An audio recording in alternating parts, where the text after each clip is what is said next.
Oke. Udah? Kita mulai aja kali ya, Mike. Sambil nunggu Pak Alvin. Oke. Assalamualaikum warahmatullahi wabarakatuh. Selamat malam, salam sejahtera buat kita semua. Waalaikumsalam Selamat malam buat Pak Alvin yang sudah hadir di acara Oseng Spokat nih, Pak Alvin. Jadi ini Oseng Spokat, aku jelasin sedikit Pak Alvin. Oh iya, selamat bergabung juga buat semua teman-teman yang sudah hadir gitu ya. Jadi di Oseng Spokat ini ada 4 orang Pak Calvin, ada saya dengan Michael, ada Ivan Kresna, ada Safir dan juga Mas Temi. Kebetulan Mas Temi berhalangan nih, dia lagi ada syuting kerjaan juga gitu ya. Jadi kita hanya bertiga nih, ada Ivan Kresna, saya dan Mas Safir. Oseng Spokat tuh obrolan iseng seputar kepala 4 ya, seputaran kepala 4. Jadi kebetulan kita berempat ini sudah 40 tahun lebih usianya, tapi muka masih 20 tahun. Jadi kita pengen ngobrol-ngobrol lah, santai dengan semua teman-teman, berdiskusi tentang bisnis lah, dimana sekarang kan memang momennya pas ya, semua work from home semuanya, semua juga punya akhirnya mengeluarkan talentanya masing-masing untuk berbisnis ataupun berusaha dari rumah gitu. Oke. Nah, dari situlah kita kepikiran untuk, kita coba bikin yuk, gitu. Akhirnya dapatlah namanya Oseng Spokat ini, gitu. Nah, ini adalah episode ke berapa ya, Fir ya? Ya, kalau untuk yang YouTube mungkin ini keempat, tapi sebenarnya kita udah jalan sekitar 8 kali ya, 8-9. 8 ya, kita udah 8 sesi sebelumnya, tapi untuk di YouTube-nya ini mungkin yang keempat nantinya, gitu. Jadi, karena waktu juga udah mulai berjalan nih, biar nggak terlalu lama, teman-teman juga udah pada penasaran dengan narasumber kita. Aku intro sedikit ya untuk tentang Pak Calvin nih, biar teman-teman juga mungkin yang belum tahu siapa sih Pak Calvin ini, mungkin bisa ada gambaran sedikit lah gitu ya. Pak Calvin adalah seorang pria kelahiran Jakarta kurang lebih 52 tahun silam, Pak ya. Betul sekali ya. Beliau adalah generasi kedua dari usaha kuliner Gado-Gado Boplo. Betul. Jadi mungkin teman-teman tahu Gado-Gado Boplo, siapa di behind the scene-nya, inilah beliau. Terusnya lagi, beliau ini juga lebih sering tampil kayak seorang motivator dibanding seorang pengusaha sebenarnya. Beliau juga punya seorang yang percaya bahwa tangan Tuhan tuh selalu hadir dalam hidup beliau dari mulai zaman dulu sampai sekarang ya Pak ya. Iya, amin. Pesan dari Gado-Gado Boplo maupun dari Pak Calvin dan keluarga adalah berkat tangan dari Tuhan juga Pak ya, bantuan tangan Tuhan ya Pak. Betul, amin. Oke. Mungkin hanya itu sih Pak Calvin nih, intronya sedikit nih. Ada gambarannya ya. Kalau saya semua yang baca nanti nggak seru Pak Calvin. Iya. Cuma yang pasti agak menarik nih Pak, buat aku Pak Calvin ya, pas aku baca profil Pak Calvin. Itu ini perjuangan dengan ibunda tercinta nih. Di bawah Boplo ya. Iya, betul. Nah, aku kasih waktu dan tempat buat Pak Calvin untuk sharing nih sejarah dari Gado-Gado Boplo ini seperti apa Pak Calvin. Silakan Pak Calvin. Oke. Thank you Bro Michael untuk intronya. Selamat malam teman-teman semua. Senang bisa hadir. Senang bisa hadir. Ya, malam Bro Safir, Bro Ivan. Senang bisa hadir di tengah kalian untuk sedikit sharing, bukan bermaksud menggurui, tapi kita berbagi bersama supaya bisa ada inspirasi buat teman-teman semua. Mau dimulai dari awal ya? Siap. Tadi lagi cari teman-teman, saya mau tanya lebih senang ke langsung sharing atau langsung ke makalah? Dari teman-teman semua. Sharing dulu kali Pak Calvin ya. Sharing ya. Karena kan banyak orang yang tahu Gado-Gado Boplo itu kan hanya sekarang. Tapi sejarahnya seperti apa mungkin nggak ada yang tahu kan. Nah, berhubung sudah ada orang man of behind the scene-nya ini, ya nggak ada salahnya lah kita dengarkan sejarahnya sedikit Pak Calvin. Oke. Jadi usaha Gado-Gado Boplo dimulai dari orang tua saya, mama saya, Ibu Juliana Hartono, itu tahun 1970. Jadi waktu saya umur 2 tahun, mama saya udah mulai berjuang awalnya untuk mencari nafkah, karena mama saya single parent, jadi mama saya berpikir jualan apa gitu ya. Kami waktu itu masih numpang di rumah kakek, jadi di kebun sendiri, jadi mama itu berpikir mau jualan apa gitu ya. Terus dia dapat ilham jualan gado-gado. Jadi dari mana gitu aku juga nggak tahu. Mungkin Tuhan yang mengilhami juga. Kalau ditanya kenapa milih gado, adalah memilih sesuatu menu makanan yang simpel dan mudah didapat bahan bakunya. Ya, jadi dimulai dari di depan gang itu dengan modal Rp500 dengan harga per porsinya tuh Rp25, dan pelanggannya adalah tetangga-tetangga di sekitar rumah kami di situ, di gang situ. Porsi masih Rp25, Pak Calvin? Iya, Rp25 itu. Jadi modalnya waktu itu 500 kalau mama ditanya gitu ya. Jadi untuk beli peralatan yang sederhana sekali lah waktu itu.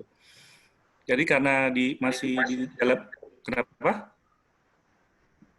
Karena masih di dalam gang itu, jadi peminatnya juga paling terbatas ya, tetangga-tetangga di sekitar rumah itu. Namun pada tahun 80-an, mama saya diajak berkolaborasi sama ciciknya atau tante saya untuk ikutan jual di garasi di Jalan Wahid Hasim. Itu ada di Jalan Raya. Nah, Jalan Wahid Hasim itu di seberangnya ada apotek Boplo, ada kawasan yang dinamakan Pasar Boplo. Nah, sekarang itu sudah menjadi namanya Pasar Gondangdia. Sayang sekali nama berjarah Boplo itu dirubah menjadi Pasar Gondangdia. Dan nama Boplo tersebut ternyata ada sebuah sejarah yang dibalik itu, di mana Boplo itu nama sebuah pengembang atau real estate yang nama lengkap Envy de Blaupunkt. Itu bahasa Belanda, cuman karena kita orang Indonesia mungkin nggak bisa dalam melafalkannya, akhirnya menjadi nama Boplo. Nah, di pasar ya, jadi nama Boplo itu adalah nama dari yang membangun kawasan Menteng seperti kawasan di Den Haag. Kita itu di Menteng itu kawasannya itu lebih 10 kali lebih luas daripada yang di kawasan di Belanda sana. Jadi kalau kita lihat arsitektur dari rumah-rumah di Menteng itu, nah itu adalah hasil dari pengembang Envy de Blaupunkt tadi yang sudah menjalankan tugasnya di Jakarta. Nah, pada tahun 80-an itu, Mama pada saat diajak kolaborasi, mulailah dia terpikir untuk memberikan sebuah nama untuk nama warungnya. Jadi dia pilih, ada apotek Boplo, ada pasar Boplo, ya dipilih aja nama Boplo. Ya, dan mama saya itu terus terang seorang SDTT. Kita tahu kalau yang sering dengerin Pak Andre Wongso ya, SDTT itu adalah sekolah dasar tidak tamat. Tapi secara praktek, mama saya sudah mempraktekkan branding gitu ya, untuk memberikan nama itu harus sesuatu yang unik sekali gitu. Nah, dia tinggal lihat ada nama apotek, tinggal diambil aja nama apotek, dan kawasan Boplo itu menjadi nama gado-gadonya. Dan tahun 80 itu mulai sedikit banyak orang udah mulai kenal karena itu ada di Jalan Raya ya. Nah, pada saat menumpang di garasi mama itu tante saya jualan Chinese food, tapi mama tetap fokus di makanan Indonesia seperti gado-gado, ketoprak, kredok, nasi rames dan sebagainya. Nah, pada saat itu udah mulai deh. Nah, pada saat itu kemudian saya ingat saya waktu pas masih SD itu, waktu masih tinggal di gang itu, saya selalu dibangunkan pagi-pagi jam 5 pagi oleh mama saya untuk bantuin, karena waktu itu belum punya karyawan mama. Jadi setengah terpaksa, walaupun masih ngantuk, saya dibangunkan jam 5, saya harus 5 untuk pergi ke pasar untuk belanja. Jadi sayur-sayuran itu saya bantuin mama di depan, saya di belakang, saya lihat, mama pesen-pesen, dan kemudian saya ambil. sesudah selesai ke pasar saya harus sekolah, dan pulang dari sekolah itu saya tetap harus bantu mama lagi. Saya jadi waitress, saya ngupas telur, saya melap-lap meja. Itu yang pekerjaan rutin yang saya hadapi. Ketika saya SD, teman-teman saya sudah tahu semua, saya anak seorang tukang gado-gado. Jadi kalau mereka datang, saya juga tidak bisa kabur, tapi saya tetap berusaha untuk menghadapi, melayani mereka semua. Nah, kemudian kita lompat ke tahun 90-an. Mama pernah ikutan sebuah lomba gado-gado, lomba ngulek gado-gado yang diadakan oleh kantor Menteri Menpangan Bulog. Dan pada saat itu mama saya udah ngulek, saya ngintip-ngintip waktu pas ada juri-juri, saya ngintip waktu penjurian, saya penasaran gitu loh, gimana sih sebuah proses penilaian dari lomba ngulek gitu. Dan saya udah pesimis banget, mama saya tuh nggak mungkin menang.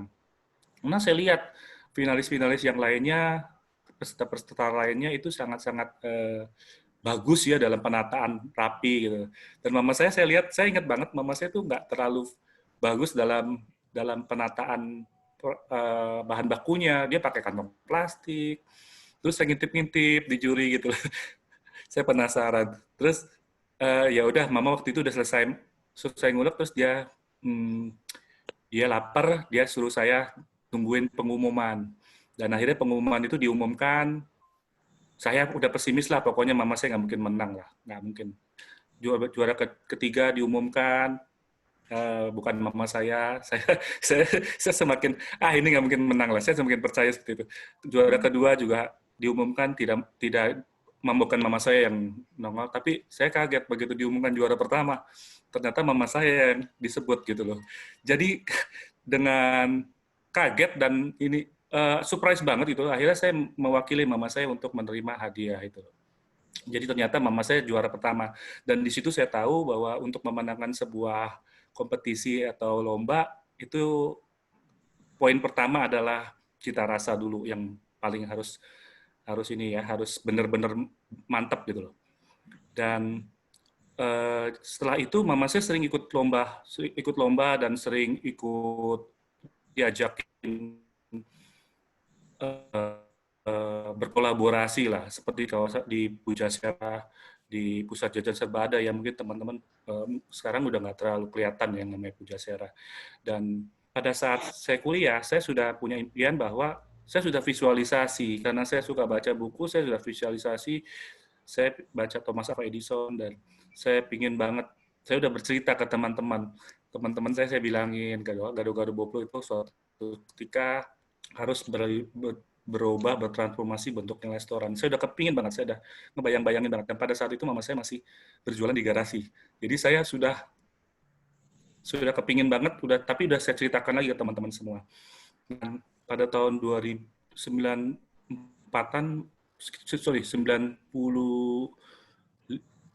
itu mama saya menerima sebuah tawaran ikutan di Sogo Plaza Indonesia. Itu kita jualan di pintu gerbangnya Sogo Supermarket. Dan saat itu kita cuma dipersiapkan satu meja untuk seperti mobile gitu. Jadi dibuka, dilipat. Kalau mau jualan tuh dibuka lipatannya, dan kita menata-nata di situ. Dan kalau udah selesai ditutup seperti itu. Dan pada saat itu saya kerja sama mama dengan per bulan nggak terlalu besar, tapi saya harus menyisihkan juga untuk biaya KPR. Waktu itu saya udah mulai untuk memikirkan untuk memiliki sebuah rumah. Usia berapa? Dan pada 98 saya merit, dan 29 itu Pak. 29 30 lah. Saya merit usia 30. Dan pada saat itu ketika kita sedang berjualan, pelanggan kita adalah saya ingat waktu itu orang Sogo bilang, Pak Kelvin, ini ada Bu Icih Nur Salim, ya. Icih Nur Salim itu istrinya Pak Syamsul Nur Salim. Ini kepingin beli makanan Boplo, itu dia buat dibawa ke Singapura gitu. Jadi pada saat itu kan Bank BDNI dan Sogo itu dimiliki oleh Syamsul Nur Salim, dan pada saat itu saya udah mulai melayani mereka. dan ketika itu ada juga sebuah tawaran karena saya waktu itu di Sogo Plaza Indonesia, saat itu Sogo Plaza Indonesia ada satu yang namanya food court, Cira Food Court, dan dia mengajak saya untuk bergabung ke food court di situ. Tapi karena saya waktu itu kan kerja statusnya sama nyokap, akhirnya saya bilang sama mama, dan anehnya pada saat ditawari, mama saya bilang, aku nggak mau ah. Nah, pada saat itu saya cerita sama istri saya, kami waktu itu masih pengantin baru Pak, tahun 98. Jadi saya tanya, tapi bagaimana ya, kita nggak punya uang ya? Karena waktu itu kan kita ingat ya, tahun 98 adalah sebuah kejadian kerusuhan, dan di mana dan semua banyak perusahaan yang tumbang-tumbang ya, dan terjadi penjarahan, kerusuhan gitu loh. Itu bulan Mei, saya merit bulan Juli dalam keadaan ketar-ketir, ketakutan. Mau merit apa enggak nih? Tapi udah pada saat itu udah waktunya, aku udah bilang sama Tuhan, aku merit umur 30 Tuhan. Dan akhirnya kami memberanikan diri setelah kami berdoa ya. Akhirnya kami memberanikan diri untuk merit pada saat itu. Dan saya ingat banget pada saat prosesi pernikahan itu dalam kondisi yang ketakutan deh, mukanya juga agak-agak tegang semua begitu. Tapi pada saat itu saya bilang, kita dapat tawaran nih untuk ikutan di Cira Food Court untuk festival. Durasinya adalah 3 minggu. Dan kita nggak punya duit karena semua uang angpau itu dibayarkan untuk sewa gedung dan untuk biaya pernikahan. Akhirnya istri saya memberikan bulan, ya sudah, kamu pinjam saja sama mertua. Dan saat itu saya lakukan, saya pinjam sama mertua 1,5 juta, dan mobilnya juga saya pinjam, karena pada saat itu mama saya bilang, kamu kalau apa-apa harus mandiri sendiri. Dan saya memulai berjualan di Plaza Indonesia dengan festival. Jadi itu seperti meja satu, kita taruh di situ barang-barangnya. Dan saya udah mulai melayani, dan saat itu saya mulai belajar untuk menjadi pria yang mandiri, sesuai dengan istri saya udah bilangin, kamu harus mandiri, kamu harus bisa punya usaha sendiri, ya. Jadi saya mulai di situ, dan puji Tuhan waktu itu saya boleh minjem nama Gado Boplo, dan akhirnya proses penjualan tersebut cukup baik. Dan menjadi kendala adalah karena itu nomaden, karena itu festival, saya harus siap-siap tergusur kalau memang tidak ada festival yang tidak sesuai dengan makanan menu. Misalkan festival makanan Sumatera, saya nggak bisa ikutan karena nggak ada gado-gado. Jadi saya harus nggak ikutan gitu. Namun saya selalu berdoa saya waktu itu punya persekutuan yang dinamakan Komsel, mungkin kalau teman Muslim di sini seperti kayak pengajian gitu ya, Bro Michael ya. Ya. Jadi saya minta didoakan aja di situ sama teman-teman saya. Jadi kami berdoa ya, puji Tuhan setelah itu dapat sebuah tawaran di situ. Kami dapat tempat tetap lah, konter tetap di situ. Namun kami cuma hanya bisa bertahan beberapa bulan saja. Konter tetap kami kecil banget, tapi cukup bagus gitu loh. Kami dalam tempo 1,5 bulan kami udah bisa BEP, dan tahun 2004 Tuhan menjawab impian saya untuk bertransformasi dalam bentuk restoran. Ada sebuah restoran yang mau nyaris tutup, akhirnya kami mengakuisisi satu restoran itu, dan akhirnya karena dengan pakai investor ya waktu itu ya. Namun tengah jalan terjadi kekurang cocokan dengan visi, ya akhirnya kami beralih. Jadi mama saya beralih menjadi investor. Pada saat itu mama saya juga cukup harus membayar utang-utangnya kepada investor. Jadi mama saya pada tahun 2008 itu kami pecah dengan investor. Akhirnya kami dengan mama waktu itu pada saat itu mulai merasa sedikit galau karena adik saya merit ke Italia, dan dia juga meninggalkan mama saya. Hubungan antara anak perempuan dengan ibunya kan cukup dekat. Ya. Jadi saya sih bilang sama mama saya, tetap kuat ya Ma, tetap bertahan ya, kita harus tetap jalani dan lalui ini. Saya yakin kalau kita bisa bertahan dan kita bisa melaksanakan setiap kita punya kewajiban, maka kita akan naik kelas, dan puji Tuhan pada saat itu mama saya sudah menjadi investor. Yang tadinya cuma bermitra dan sekarang akan menjadi investor. Mungkin sedikit prolog itu aja dulu kali ya, Bro Michael. Ya. Menarik sekali tuh Pak Calvin. Thank you. Dari gara-gara Boplo-nya. Jadi banyak teman-teman yang nggak tahu kan, ternyata sudah dari tahun 70-an nih bergeraknya. Iya, betul. Ya kan? Dan memang berbicara makanan kuliner khas Indonesia sekali ya. Iya, betul. Masih 25 perak, sekarang sudah berapa Pak Calvin harganya? Sekarang itu 40 ribuan. Wih, perkembangan yang luar biasa. Iya, itu masih restoran pertama di mana itu Pak Calvin? di daerah Barito, Pak, Jalan Barito. Oh, Barito ya. Iya, Barito. Pertama kali itu ya. Oke. Hmm. Oke, Pak Calvin ada slide yang mau di-sharing? Karena kan materi kita malam ini kan adalah pengembangan usaha rumahan nih, Pak Calvin. Iya, sebentar. Ya. Panggil itu. Sebentar, Pak. Tadi belum sempat ketemu. Bentar ya. Oh iya, apa. Teman-teman kalau ada yang mau silakan. Ya. Artinya kalau untuk saat ini udah totally Pak Calvin yang handle semua Pak Calvin ya. Ibu udah tidak ikut campur lagi berarti ya.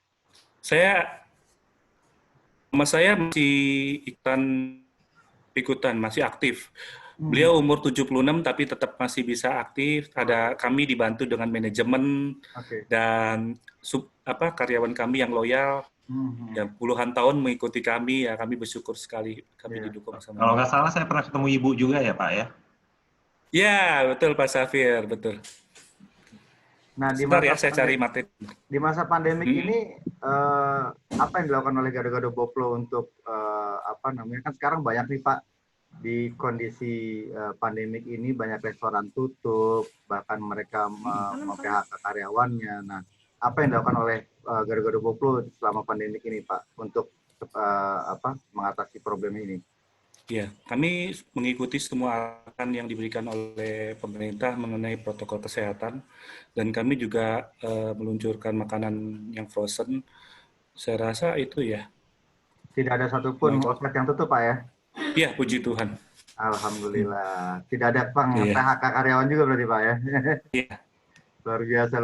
Ini suatu hal yang luar biasa sekali Pak Calvin ini di kondisi seperti ini. Banyak perusahaan yang tidak kuat ya. Iya.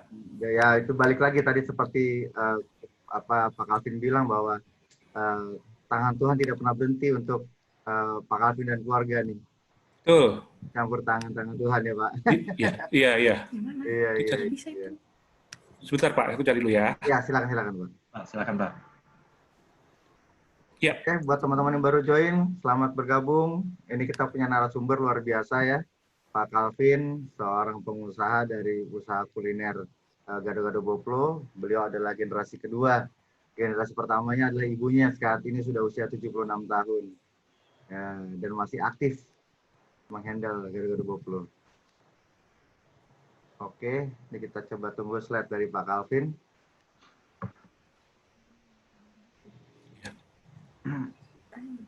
Udah bisa mulai Pak? Sudah, silakan Pak. Udah bisa lihat? Makalahnya udah bisa dilihat Pak? Ya, sudah kelihatan ya. Silakan.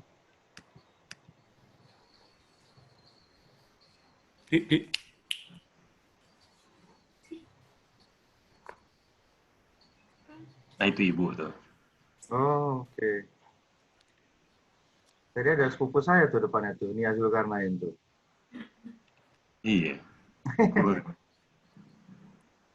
Oh, ini company profile nih.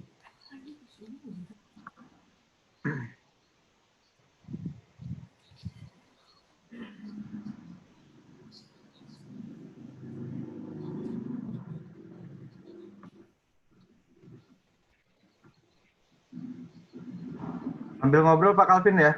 Iya, boleh. Ini kalau aku nggak salah ini bumbunya ini campuran kacang tanah dan kacang mete ya Pak ya?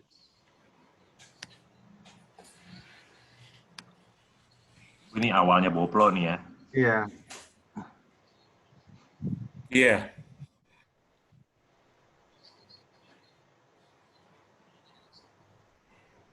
Oke.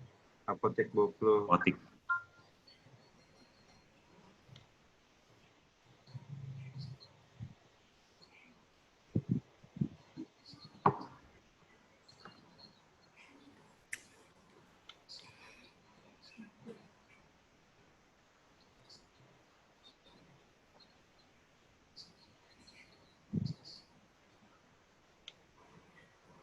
Itu Pak Calvin paling depan, Pak.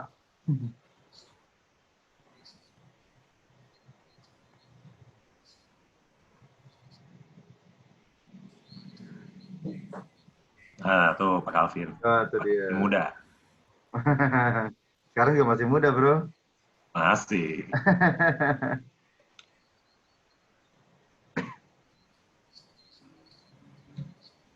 Oh, ini barito nih.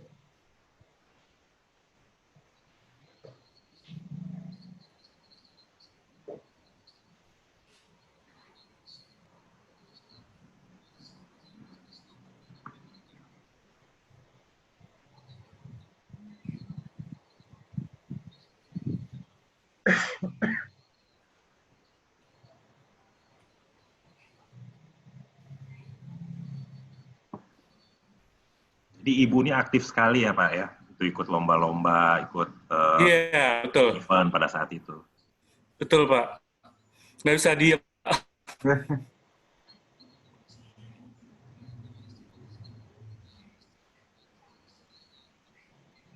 Wow. Wow.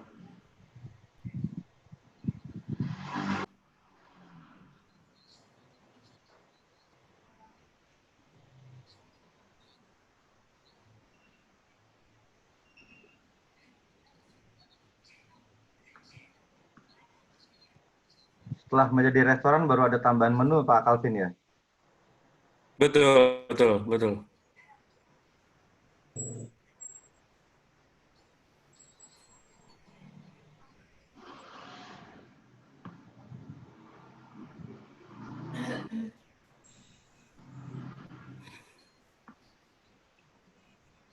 Casablanca. Casablanca.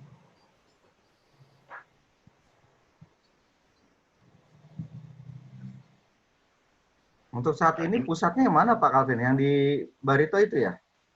Jalan Cikini Raya, Pak. Oh, Cikini Raya. Oke. Iya. Ini yang ada training room, terus ada yang buat workshop ya Pak ya? Iya, betul. Pak Calvin ini juga suka diundang jadi pembicara bisnis nih. Betul Pak Calvin ya? Betul, Pak. Dan beliau dosen Betul, juga. Pak. Dosen Oh di BINUS iya, ya? dosen. Di mana, Fir? Di BINUS. Oh, BINUS. Ngajar apa Pak Calvin Pak di BINUS?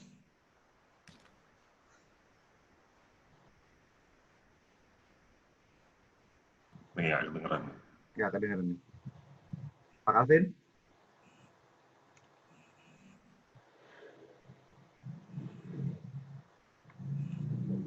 Oke.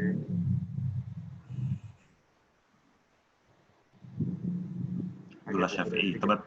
Masalah sedikit nih. Mudah-mudahan bisa cepat ini.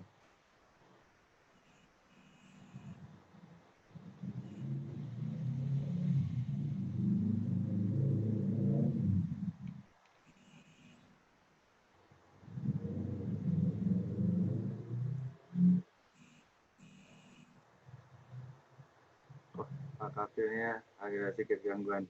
Oke, teman-teman, nggak apa sambil kita menunggu materi dari Pak Calvin ya. Ya, jadi Pak Calvin ini seorang pengusaha gara-gara GoPro nih luar biasa nih, waktu kecil udah bantu ibunya belanja ke pasar, udah jam 5 pagi udah dibangunin untuk nemenin ibunya ke pasar, ngupas telur segala macam. Jadi ya teman-teman yang saat ini sedang berusaha untuk berjuang di usaha rumahan juga gak usah malu, gak usah takut. Ternyata itu adalah bisa jadi cikal bakal kesuksesan dari teman-teman semua. Ya, Fir ya? Betul, betul. Ya, nggak ada salahnya kok sekarang belanja ke pasar.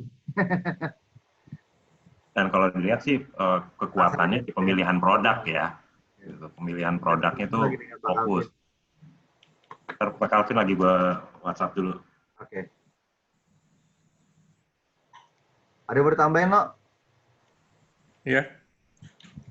Ini sih sebenarnya Garu-Garu Boplo ini memang ya kalau bisa dibilang dari kecil sampai sekarang pun masih kita bisa ada nostalgianya ya Mike ya. Iya, betul.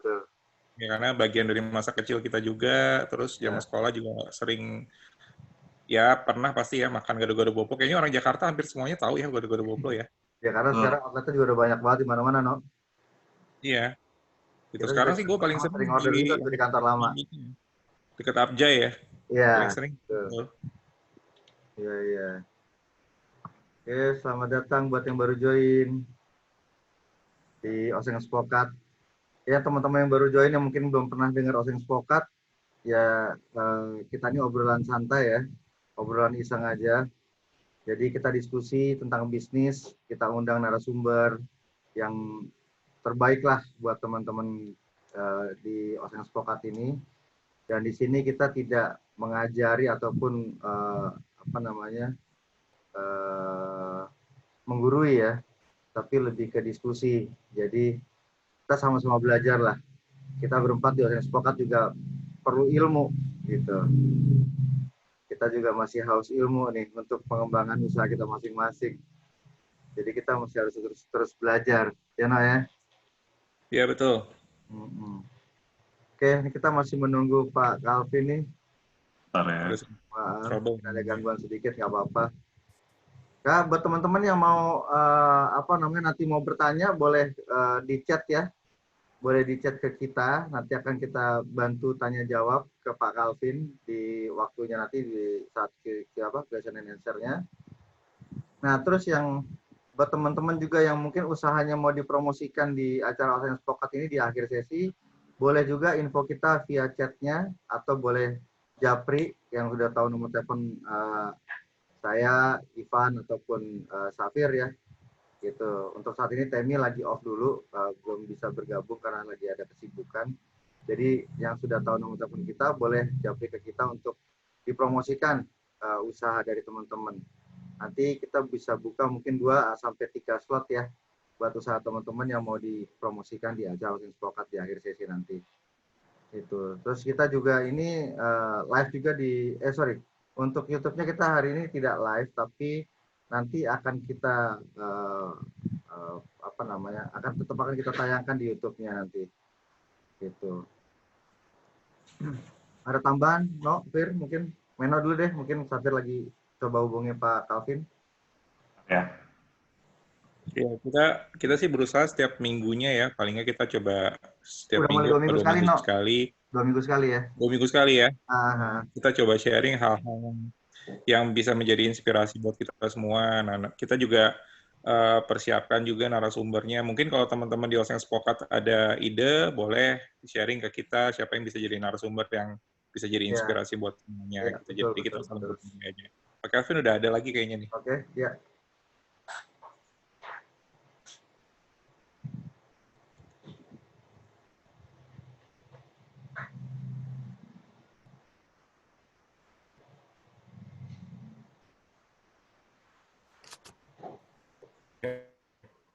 Sorry teman-teman. Gak apa-apa Pak Calvin, gak apa-apa. Ya. Saya mulai ya. Nah, 8 tips bisnis kuliner dari saya. Saya akan mulai. Pertama, teman-teman, kalau lihat ini apa yang terpikirkan nih? Makanan sehat Pak Calvin. Iya, terima kasih.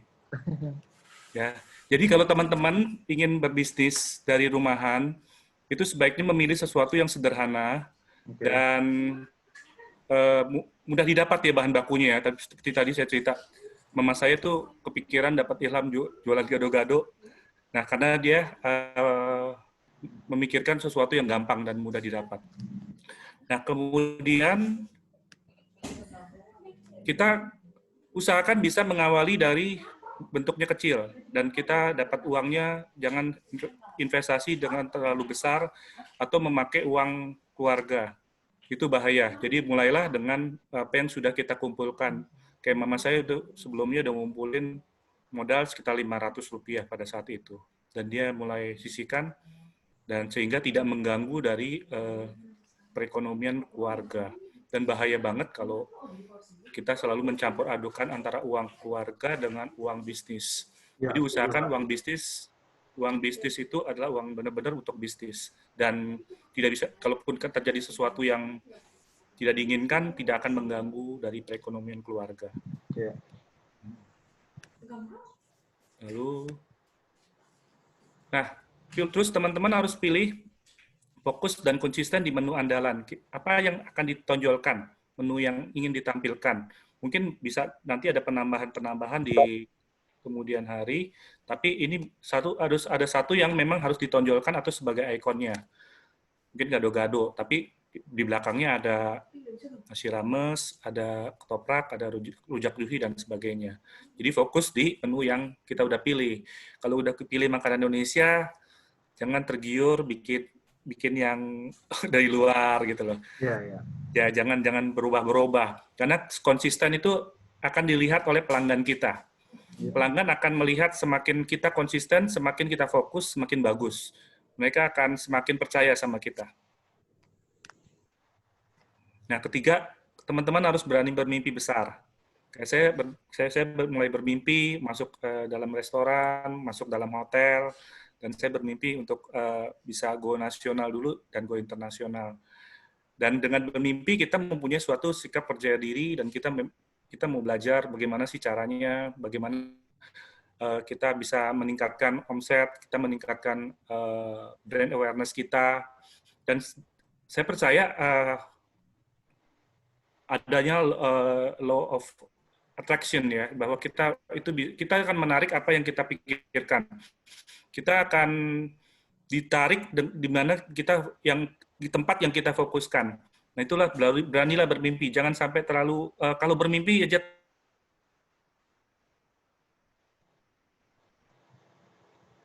Jadi teman-teman harus bisa bermimpi yang tinggi gitu. Ya, dan percaya teman-teman jangan merasa khawatir, saya takut mimpi saya terlalu tinggi dan sebagainya. Tapi teman-teman harus percaya diri dulu, dan nanti pelan-pelan maka teman-teman nanti akan dipertemukan oleh orang-orang yang tepat. Mumpung mimpi masih gratis, Pak, ya? Menjalin kerjasama dengan pihak lain. Apa, Pak? Mumpung mimpi masih gratis. Iya, betul. Kalau mimpi aja masih gratis, Anda masih takut, ya. Gimana kalau udah bayar, Pak? Jadi, ya? lakukanlah itu.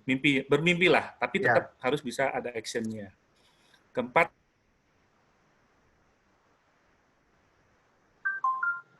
menjalin kerjasama dengan pihak lain. gimana Pak? Sorry, putus-putus.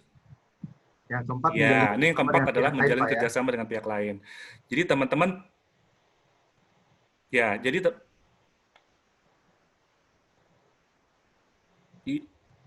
sorry Pak, putus-putus aku nggak dengar. Iya. Jadi kalau teman-teman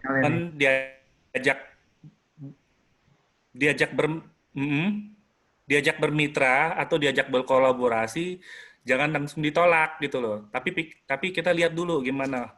Nah, pada saat itu kita diajak kerjasama dengan Sogo. Dan di Sogo itulah branding kita udah mulai kelihatan gitu loh. Dan customer mulai aware kita itu. Karena Sogo kan identik dengan barang branded ya. Jadi teman-teman jangan takut ketika kita diajak kerjasama dengan pihak-pihak lain. Mama saya pernah buka tadi saya udah cerita, nyempil di hari-hari supermarket juga pernah dia. Dan itu sedikit banyak udah mulai orang akan lihat ini ya, jadi brand awareness ya, karena mereka sering lihat gitu. Nah, ini yang tak kalah pentingnya adalah teman-teman harus percaya diri. Saya senang banget kalau bisa diundang begini, kita juga harus percaya diri. Kita harus cerita. Sayang tadi company profile terputus-putus. Ya, jadi saya sharing melalui ini. Percaya diri itu penting. Kalau teman-teman nggak percaya sama produk kita sendiri, bagaimana teman-teman bisa mempengaruhi orang supaya bisa percaya dengan produk kita?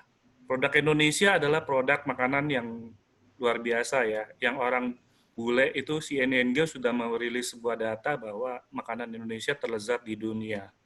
Problemnya masyarakat kita masih belum merasa bangga makan di tempat makan makanan tradisional kita.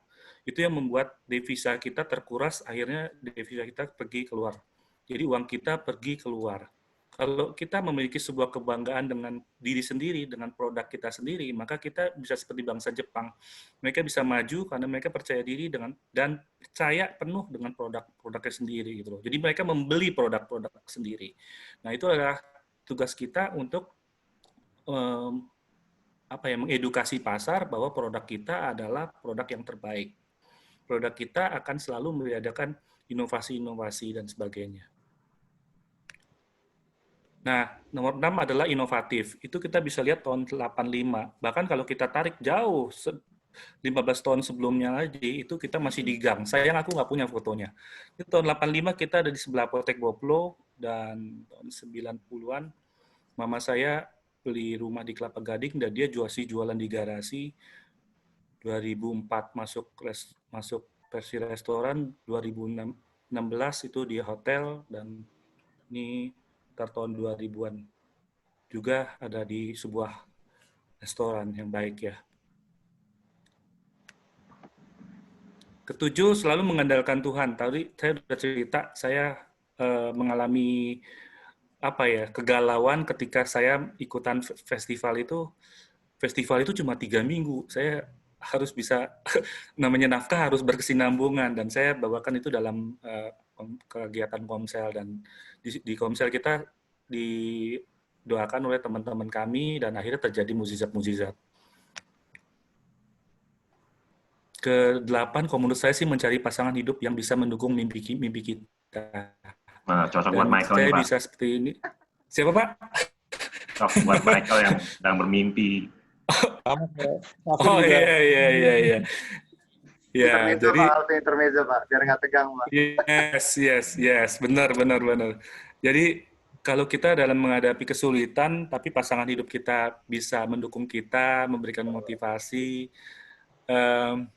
itu kayaknya lebih baik ya Pak ya, ketimbang kita dibully dan membuat kita juga, kalau dalam keadaan pusing kan laki-laki itu harus memiliki seorang penolong, dan di Alkitab itu dibilang istri itu adalah seorang penolong yang sepadan buat suaminya. Kita seorang laki-laki memang secara fisik mungkin lebih kuat, tapi di dalam kita sebenarnya rapuh, Pak. Kita juga butuh dukungan dari pasangan kita. Iya. Jadi Seperti kata pepatah ya Pak, di balik seorang pria yang sukses, ada seorang wanita yang luar biasa gitu ya Pak. Yes, Pak Safir, benar banget. Oh ya, Pak Calvin. Yes. Terkadang kan kalau seorang pria yang punya usaha itu kan belum tentu bisa dapat support dari istrinya ya. Betul. Apalagi kalau melihat dari bisnisnya yang mungkin agak sedikit muluk-muluk biasanya kan gitu kan. Tapi sementara itu mimpi kita kan gitu ya. Jadi benar juga nih mencari pasangan yang harus bisa mensupport mimpi kita ke depannya, betul sekali. Iya. Setuju saya. Jadi sebelum kita mendapatkan pasangan, Pak, sebaiknya kita mendoakannya, Pak. Ya. Kita kepingin punya pasangan yang spesifik. Itu kita berdoa, kita harus spesifik. Anda mau wanita dengan kriteria apa? Itu semua dicatat, itu sangat penting banget. Jadi kalau Bapak baca buku The Secret, itu udah ada di situ semua. Ya, The Secret itu penting banget. Jadi Tuhan itu pingin kita spesifik, Pak. Ya. Kalau kita menjadi seorang bapak, anak kita pingin minta sepeda apa yang dia mau? Sepeda mini, mungkin sepeda jengki, sepeda lipat, atau apa. Semakin spesifik, semakin baik. Dan begitu kita udah tulis di dalam kertas itu, kita baca dan kita percayai bahwa ini akan terjadi dalam kehidupan kita. Saya akan memiliki seorang pasangan yang begini. Dan itu memang terjadi. Benar-benar istri saya juga nulis seperti itu.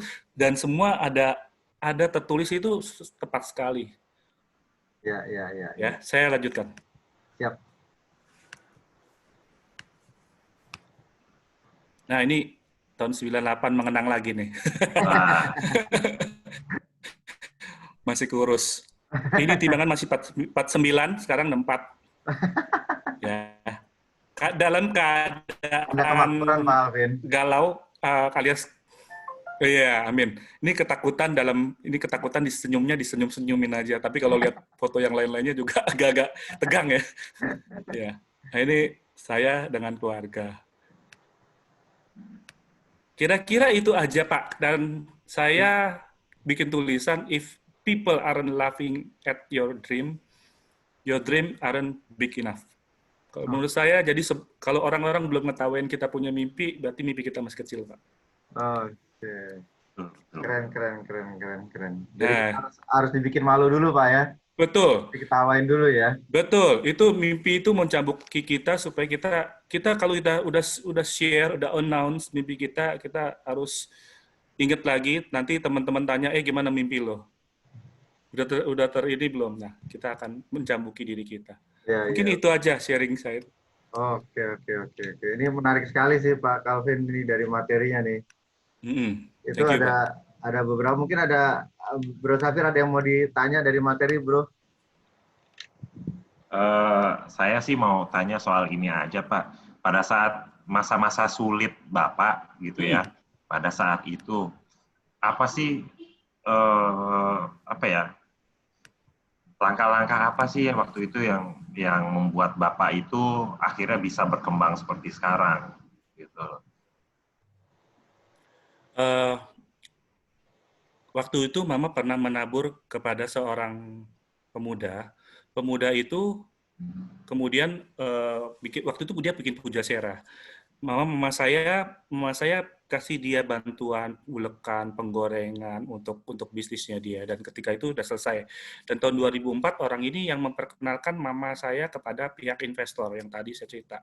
Dan saya yakin dan percaya dalam kehidupan kita di alam semesta ini hukum tabur tuai terjadi terus, Pak. Apa yang kita tabur akan kita tuai. Dan suatu ketika orang itu memperkenalkan kita dengan investor yang mau tutup dan kita akhirnya melanjutkan. Jadi pada saat kita bisa masih hidup ini, Pak Xavier, kalau menurut saya taburkanlah kebaikan yang kita bisa berikan kepada orang lain. Dan kita jangan pikirkan kapan kita akan menuai. Tapi di saat kita sudah pas waktunya, Tuhan udah kasih ACC, maka kita akan menerima. Tapi kita juga nggak perlu sampai nungguin kapan gitu loh. Di saat itu kita mulai merintis. Kayak mama saya ini bangga banget, mama saya, dia orangnya sangat-sangat persisten dan rajin banget. Jam 4 pagi udah bangun. Jadi kalau pagi-pagi kita nginep sama dia, itu pagi-pagi udah letak-letok, sehingga kita yang bangun siang agak berisik gitu. Karena dia udah terbiasa bangun, habitnya tuh udah terbangun seperti itu. Dan mama saya persisten dan dia selalu ke setiap outlet, dan dia ngomong, dia dekat dengan karyawannya. Dan pada saat kita menghadapi masalah, kita jangan cepat putus asa, Pak. Kita sudah melewati masalah-masalah yang kemarin-kemarin, dan sekarang kita ada kena pandemik. Kita yakin kita bisa lalui itu. Ketika kita mengandalkan Tuhan dan kita melakukan sesuatu yang positif, yang berguna buat orang lain, jangan pernah kita merasa sendiri gitu loh, Pak. Tetap kuat, melakukan apa yang kita memang harus kita lakukan, kita tunaikan semua. Percaya deh, kita juga pasti akan bisa lalui itu, Pak Xavier. Kira-kira itu kali ya, Pak. Berarti itu ya, awalnya Ibu modalin orang, membantu, kemudian akhirnya membantu ya. Membantu. Kemudian teman Ibu itu akhirnya justru yang memperkenalkan kepada investor. Betul. Itu investor pertama tuh, Pak, untuk Boblok. Betul.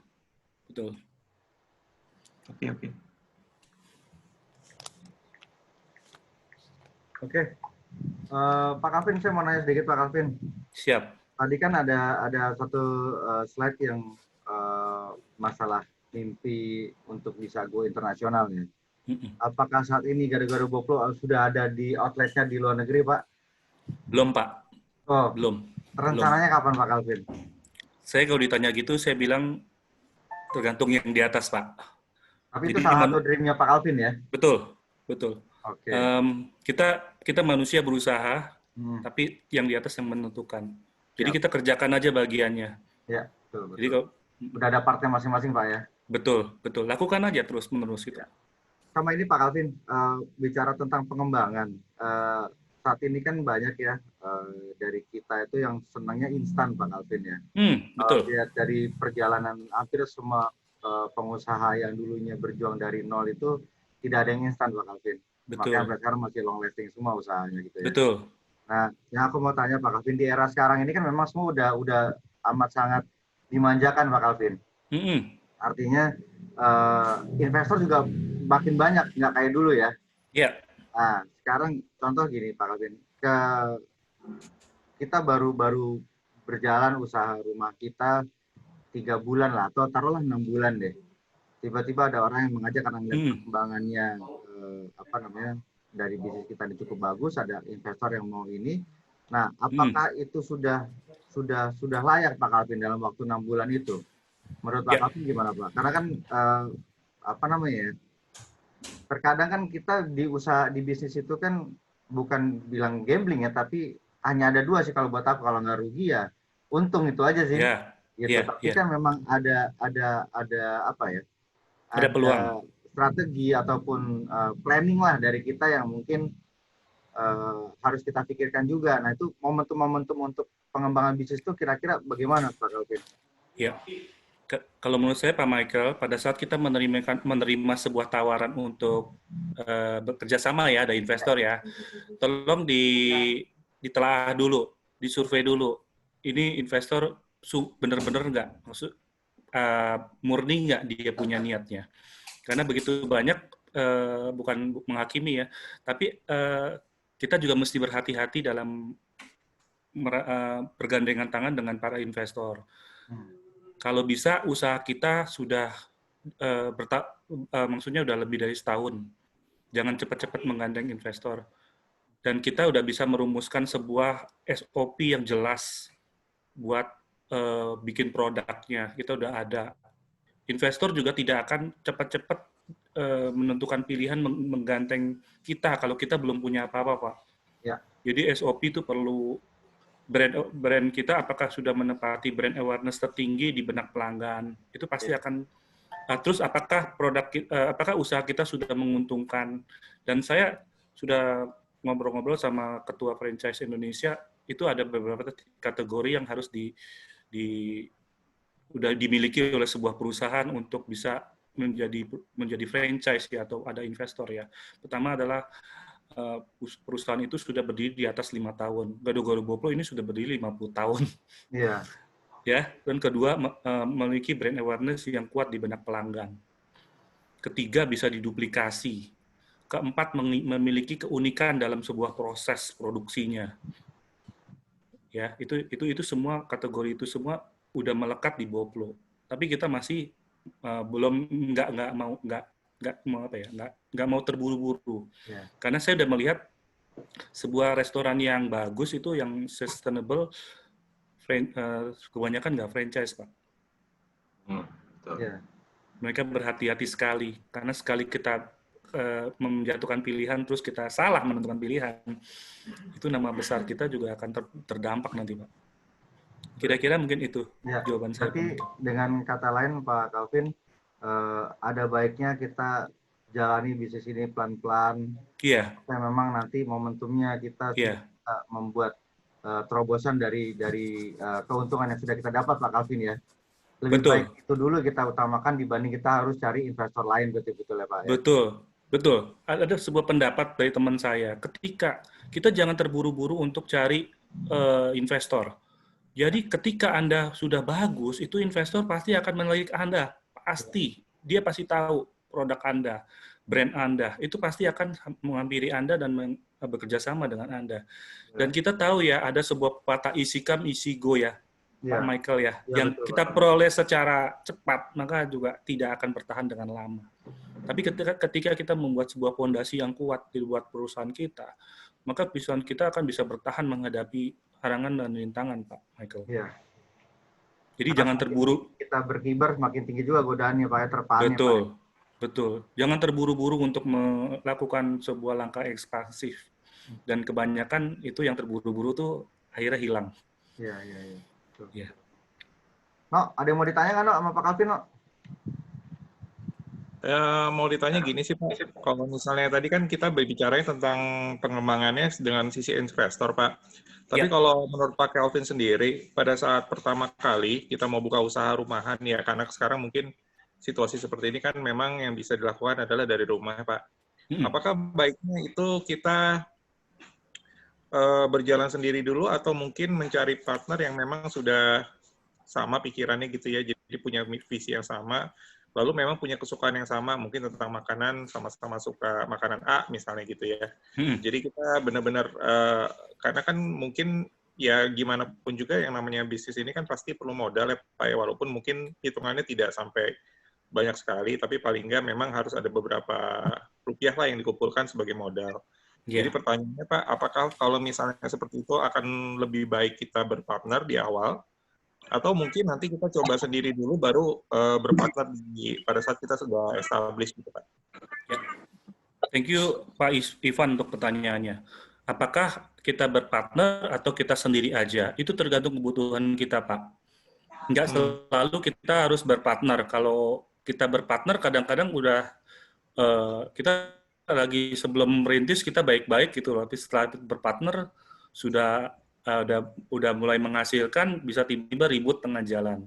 Dan kita harus bisa mengetahui karakteristik partner kita. Ada sebuah teman saya pernah bilang, kalau kamu cari investor, kamu harus kalau bisa kamu nginep di rumahnya dia, mengetahui sifat-sifatnya dia. Saya bilang, wow, bener juga ya. Kadang-kadang kan kita kalau cuma kenal apa ya, di kulit-kulitnya doang kita nggak bisa tahu Pak ya, sifatnya dia bagaimana dalam keadaan terdesak, dia bahkan akan bereaksi seperti apa. Dan kalau bisa partner itu benar-benar udah mengenal kita secara dalam ya, mengenal kita secara dalam, kita udah benar-benar tahulah bagaimana dia punya sifat. Ya, terus juga tolong Pak, itu harus pakai hitam di atas putih Pak. Jadi ada sebuah kejelasan. Nanti kalau memang nanti rugi bagaimana nantinya itu. Jangan sampai setelah kita bekerja sama, akhirnya kita ribut, kita jadi musuhan sama teman kita Pak. Itu kan juga membawa dampak yang tidak baik. Jadi harus ada kejelasan bagaimana nanti. Kalau terus mereka itu sebagai apa aja itu tertulis secara jelas. Misalkan teman kita si A, dia bagian marketing, dan yang B bagian finance, atau apa, kejelasan lah di situ. Dan diberikan secara jelas sekali. Oke. Banyak teman-teman yang sudah menjalani itu, tapi tidak ada kejelasan, akhirnya nggak ini Pak, jadi berakhir dengan konflik gitu Pak. Friksinya jadi ada begitu ya. Gimana?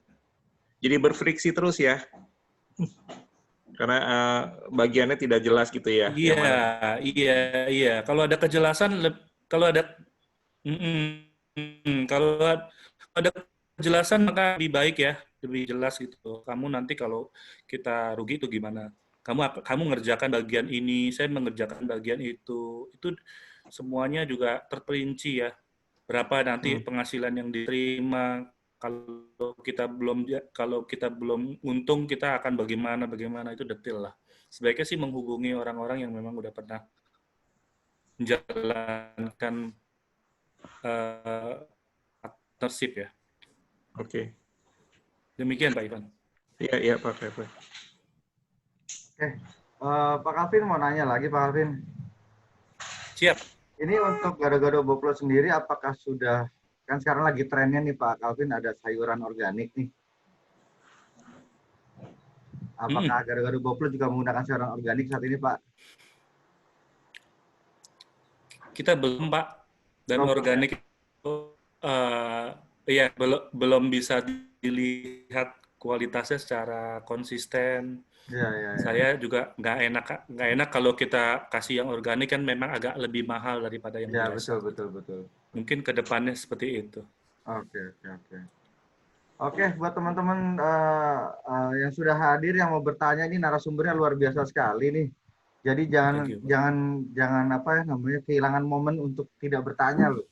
Ini mendatangkan beliau di Ocean Spokat ini suatu hal yang luar biasa ini.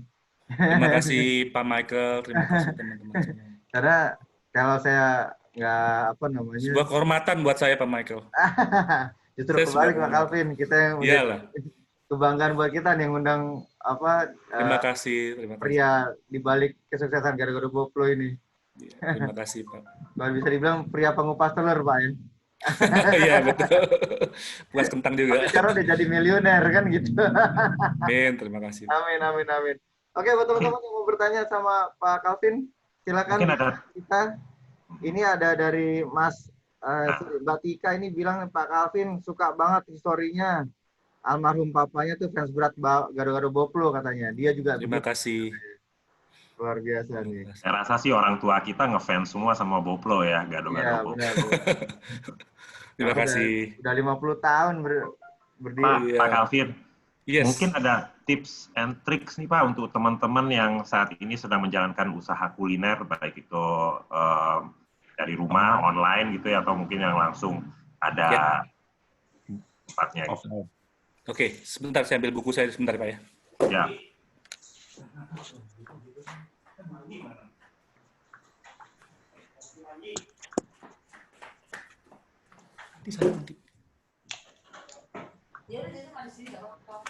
Saya ada tulis buku Pak di sini. Saya tulis semua strategi-strategi saya. Jadi saya bacakan ya buat teman-teman semua. Pengalaman yang bisa saya rangkum adalah untuk sukses, mulailah sesuatu dari yang kecil. Usahakan untuk melakukan usaha dengan modal yang Anda miliki sendiri ya, jangan meminjam. Karena kita juga lihat dengan kondisi COVID begini luar biasa.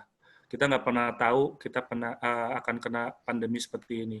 Dan orang-orang yang paling terdampak adalah orang yang memiliki hutang. Betul. Ya, jadi usahakan untuk selalu pakai uang simpanan sendiri. Terus selalu menabung hasil usaha Anda, jangan memboroskannya, karena di suatu ketika kita nggak pernah tahu kita dapat sebuah kesempatan untuk menginvestasikan uang kita ke sebuah usaha yang lebih besar. Nah, itu yang mama saya lakukan pada saat dia masih merintis. Saya ingat banget kalau pagi-pagi mama saya bangunin saya jam 5, itu dia sambil masukin uangnya ke celengan ayam. Celengan ayam itu ditabungin, dimasukin di situ. Dan pada saat uang itu udah mulai banyak, dia bisa membeli sesuatu yang memang dibutuhkan, seperti membeli properti. Dan kita nggak mungkin berusaha tanpa modal. Dan ketika kita memiliki sikap hemat itu, kita bisa maju ke tingkat yang lebih tinggi lagi ya.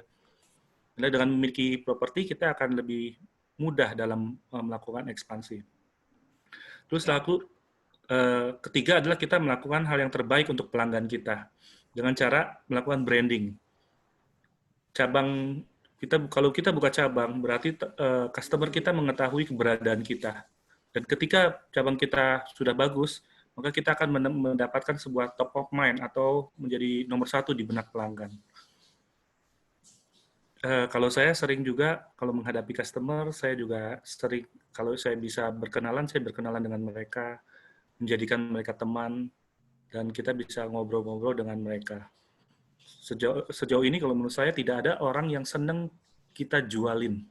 Tapi orang itu akan senang ketika kita menjadikan mereka sahabat kita. Makanya di sosmed saya juga nggak selalu jualan. Ya, sosial media seperti Facebook, Instagram itu tidak mesti kita jualan, tapi kita harus sering sharing. Sharing itu bisa macam-macam. Pengalaman hidup kita, kejadian-kejadian yang pernah kita alami yang membekas dan berkesan, itu kita bisa sharingkan. Dan kebanyakan fan-fan saya adalah ibu-ibu, karena saya sering sharing tentang istri.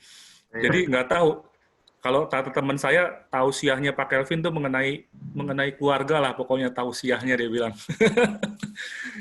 Jadi Anda harus memilih sebuah positioning di mana Anda tidak boleh berubah. Ketika Anda sudah menemukan positioning Anda, seperti Anda senang sharing tentang bisnis, terus lakukan itu. Tapi boleh juga diselingi dengan lelucon dan sedikit humor ya. Terus nomor 4 adalah senantiasa menabur kebaikan kepada orang lain tanpa memikirkan balasannya. Kebaikan orang tua saya ketika yang tadi saya cerita ya kepada temannya, maka dia diberikan Tuhan sebuah balasan. Yang tadi saya cerita diperkenalkan dengan investor. Kelima, senantiasa mengandalkan Tuhan di atas segala-galanya. Ya, karena manusia berusaha, tapi Tuhanlah yang menentukan. Kadang-kadang kita kepingin mimpi kita tinggi sekali, tapi Tuhanlah yang mengetahui kapasitas dan kompetensi kita. Kita nggak Tuhan tuh ngelihatnya tuh jauh sekali. Kalau kita ngelihatnya pendek, aku pengen begini, tapi Tuhan tuh bisa kasih rambu-rambu. Dengan kita belum bisa ke sana, berarti memang kapasitas kita menurut Tuhan itu belum bisa. Jadi kita jangan sekali-sekali kita harus memaksakan diri, ya, karena sesuatu yang terpaksa itu akan berpunya dampak yang kurang baik gitu loh. Tuhan tahu. Memantaskan diri dulu ya Pak. Betul. Bawalah senantiasa selalu usaha Anda ke dalam doa-doa yang Anda panjatkan setiap hari. Ya, kita doain aja terus usaha kita. Tuhan senang kalau kita undang Dia sebagai penentu dari hasil usaha kita. Karena ketika kita sudah mengerjakan bagian kita, penentunya adalah Dia. Dia yang bisa kasih penilaian, dan Dia juga yang akan bisa meninggikan kita, meningkatkan usaha kita. Jangan sekali-sekali kita menjadi orang yang sombong, yang merasa kita punya power, kita punya kebisaan. Begitu banyak kita lihat ya dalam pandemi ini, perusahaan-perusahaan branded yang kelas atas tuh hancur semua, Pak. Ya. Dan perusahaan-perusahaan ada juga yang franchise dari luar, tutup juga ya, bangkrut juga ya. Saya menilai pada saat pandemi ini Tuhan ingin naikin usaha-usaha kuliner supaya mereka bisa lebih eksis, bisa meningkatkan kemampuan dirinya, bisa mendapatkan tempat yang lebih tinggi daripada sebelum kita mengalami pandemi. Ya. Keenam adalah ketika Anda diundang untuk melakukan sharing atau berkolaborasi dengan pihak lain, jangan ditolak. Usahakan selalu untuk membantu pihak lain. Saya juga selalu nggak pernah nolak kalau schedule saya bisa untuk melakukan sharing, saya bilang iya, sampai istri saya ngomel-ngomel, kamu kayak orang nggak ada kerjaan. Kalau nggak ada kerjaan, ada mahasiswa lagi butuh untuk bikin skripsi, saya bantu. Karena saya merasa saya waktu pada saat mahasiswa, saya juga pada saat itu saya harus bikin skripsi. Gimana kalau selalu kita mau bikin skripsi kita ditolak oleh perusahaan? Kan kesian juga gitu loh. Jadi kita harus punya belas kasihan juga kepada orang lain gitu. Dan itu yang saya lakukan. Jadi kalau ada yang minta sharing, saya usahakan saya bisa. Saya bilang saya bisa. Jangan pernah ditolak usaha untuk selalu membantu orang lain, karena dengan menolong orang lain itu artinya Anda akan ditolong Anda menolong diri sendiri. Ingat selalu untuk membuat orang lain win atau menang duluan, maka berikutnya Anda akan win setelah itu. Itu pesan guru saya, Pak Tung Desa Waringin. Itu Pak, sharing saya Pak. Thank you. Pak Calvin, ini kebetulan ada pertanyaan nih Pak dari Joshua Kristuanto, gitu ya. Yeah. Joshua itu rekan kantor saya. Yes Pak. Dia tanya, Pak Calvin mau tanya, gimana menyikapi kompetitor bisnis? Apakah kita cukup fokus dengan keunggulan produk kita atau menyesuaikan dengan produk kompetitor? Nah, saya mau tanya dulu nih Pak, Bapak ada kompetitor nggak Pak? Semua saya nggak pernah nganggap kompetitor. Kalau ada yang jualan gado-gado, bahkan saya datengin, saya makan di situ. Saya kan juga bosen kan, makan boblon terus. Tiap hari. Kita bosen makanan kita sendiri, Pak ya? Iya. Saya sering makan gado-gado bonbin tuh, saya makan tuh. Kalau saya lagi ini, iya. Itu dari tahun 60 loh, Pak. Saya makan di situ. Jadi saya bilang, teman-teman saya yang sejawat, yang jualannya juga gado-gado, itu saya anggap sebagai sparring partner atau kita punya mitra dalam berusaha. Kalau dia bagus, kenapa kita nggak contoh gitu loh? Kita belajar Pak ya, malah Pak. Iya, ya. tapi kalau kita berarti Pak ya. Iya, kalau kita udah nganggap dia sebagai kompetitor, suatu saat aku akan hancurin kamu loh, kan berkompetisi kan, berkompetisi kan. Kalau buat saya kepingin belajar. Kalau dia bagus, saya pengen belajar dia gimana sih bisa bagusnya, saya ambil gitu Pak. Jadi tadi pertanyaannya. Kita harus fokus sama keunggulan produk atau menyesuaikan dengan produk kompetitor. Seharusnya Anda fokus. Tadi ada di poin makalah saya, Anda fokus dengan produk Anda. Cari nilai tambah di mana kenapa orang harus membeli kepada produk Anda. Itu pertanyaan big question buat para pengusaha yang udah jualan ataupun para yang baru mau jualan, mau merintis. Apa keunggulan yang dimiliki oleh produk teman-teman sehingga orang harus beli di produk Anda? Harus dipikirin itu. Oke. Jadi kalau kita punya produk, kita harus tahu keunggulan dari produk kita, Pak ya. Iya, iya. Jangan kalau orang udah lagi bikin keripik semua, Pak. Iya. Terus kalau lagi ada giok, jualan giok semua. Batu, semua jualan batu. Batu semua, Kita Pak. jualan masker semua, Pak, sekarang, Pak. Ya, aduh. Itu overload kan, Pak. Berarti kita masuk ke Iya. masuk ke red ocean. Iya. Boleh sekali-sekali yang lain ambil. Iya, betul. Sehingga customer pasti akan lihat ke Anda dong. Kan ada sesuatu yang berbeda dengan Anda. Iya. Justru kadang-kadang malah yang orang nggak sangka malah jadi poin plus buat kita ya. Betul, Pak. Warren Buffett kenapa kaya? Ketika orang jual saham, dia beli, Pak. Dia beli. Iya. Orang beli, dia jual. Kenapa dia bisa sukses? Karena dia nggak ikut arus, Pak. Iya. Itu thinking out of the box itu berarti. Nah, yes, Pak. Oke, ini dari Mbak Tika tadi nih, go binusian katanya. Waduh, nih kayaknya. Ya. Saya juga binusian. Terus dari Mas Hari ini, dia hanya mengucapkan terima kasih atas sharing dari Pak Calvin karena statusnya saat ini masih sebagai karyawan perusahaan swasta yang insya Allah 5 tahun ke depan akan pensiun dan mau menjadi pengusaha juga nih katanya, bikin usaha sendiri. Amin. Akan jadi motivasi buat dia nih sharing dari Pak Calvin nih. Amin. Yang penting Mas Hari, apa tadi poin-poin dari Pak Calvin dicatat semua tuh buat nanti 5 tahun lagi bisa dipelajari. Bahkan kenapa nggak mulai dari sekarang aja, pelan-pelan sambil kerja sambil usaha, Pak? Mimpinya dari sekarang Pak Calvin ya? Iya, kerjakan. Siap. Terusnya lagi ada dari Mbak Vini nih Pak Calvin. Iya. Pak Calvin kebetulan mertua saya fansnya Gado-Gado Boplo sampai saat thank you. hidup masih minta Gado-Gado Boplo katanya. Thank you, sebuah kehormatan. Bisa dengan Bapak, tadi kata Bapak di medsos jangan selalu berjualan. Bagaimana agar sharing yang kita posting dapat diterima dengan baik dan apa tema yang cocok ya Pak untuk bagi ibu rumah tangga. Bolehkah saya sharing tentang agama atau yang umum saja? Dia bilang gitu. Ya. Ibu itu senangnya bercerita tentang apa? Nah, itu ibu harus tahu. Kalau cerita ya dicobalah ditulis terus di-sharingin. Nah, nanti dari postingan itu ibu akan melihat orang tuh senang baca ibu, kan ada interaksinya dong, ada likes, ada komen. Nah, ketika kita udah mulai tahu follower kita sukanya apa, ya fokusin di situ aja. Terus bikin postingan tentang itu aja. Iya. Kalau boleh tahu Mbak Vini ini usahanya apa ya? Kalau boleh tahu.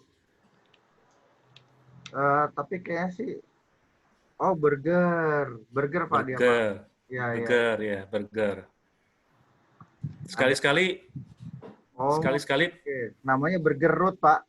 Oh, Burger Road. Ya, sekali-sekali boleh posting. _Indo.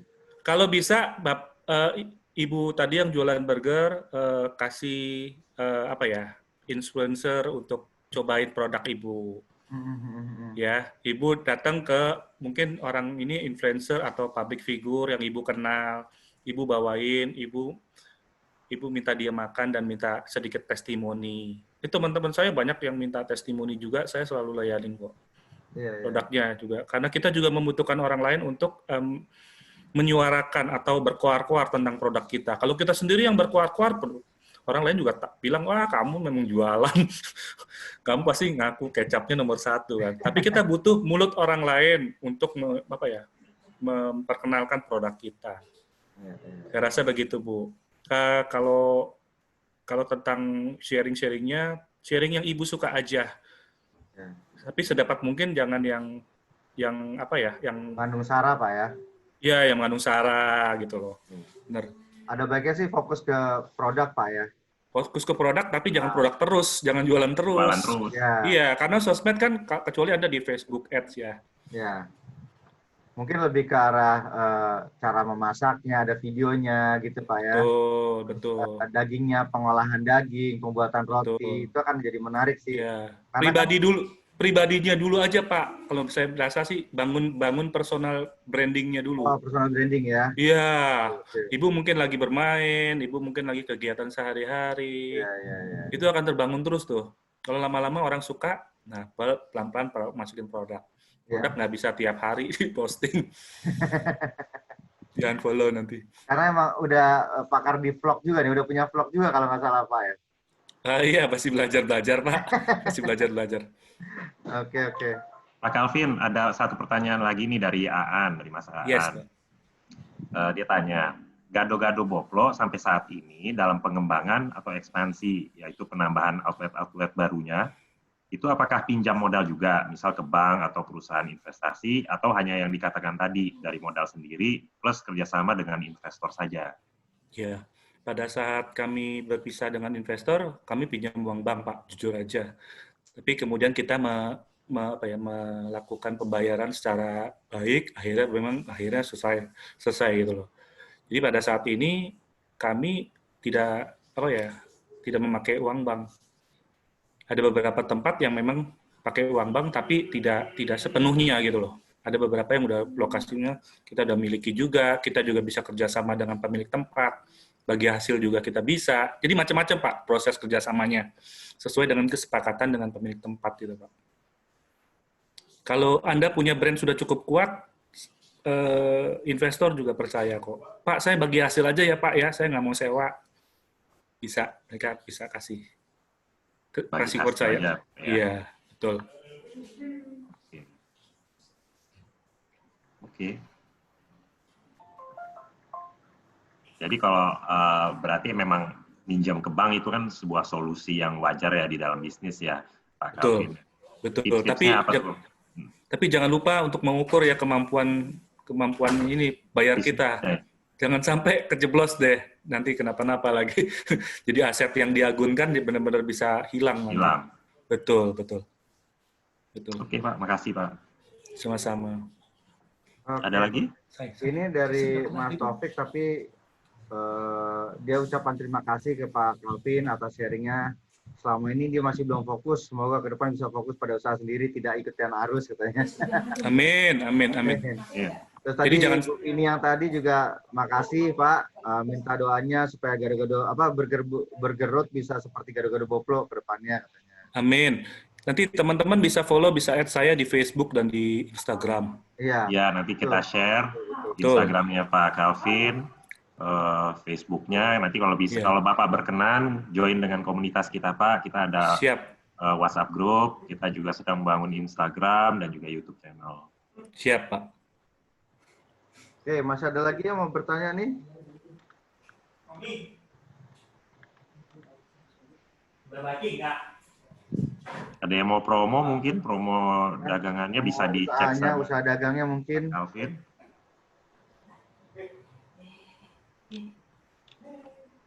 Ada bertanya juga mungkin strategi. Oh ya Pak Calvin, aku deh nanya deh. Siap. Ya, nih soalnya nggak boleh disia-siakan nih ketemu orang yang Siap. Pak Calvin, ini Pak Calvin sekarang udah punya outlet kurang lebih berapa Pak? 9 Pak. 9.